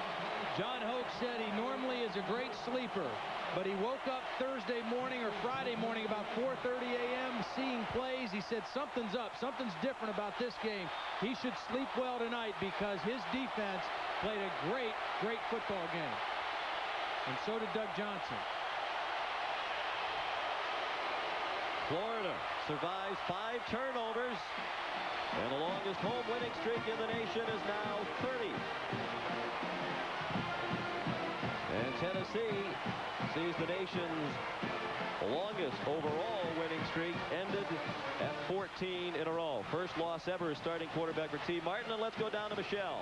All right, with Steve Spurrier, Coach, we know in your first 2 games you didn't show a whole lot defensively, but what a dramatic turnaround tonight. How do you explain it? Michelle, our defense was sensational. John Hoke, the defensive coaches, had a super plan. Our kids played their hearts out. This is one of the most frustrating games I've ever coached. We missed all those 4th and 1s. It looked like we had a chance to put them away, and then it looked like they were going to win the game. So really proud of our defense. Really happy. Congratulations. Thanks. Sean? The battle for supremacy continues in the Southeastern Conference. Florida wins this one. The final score, the Gators 23, the Tennessee Volunteers 21. Now for Todd Blackledge, Michelle Tafoya, I'm Sean McDonough saying so long from Gainesville, Florida.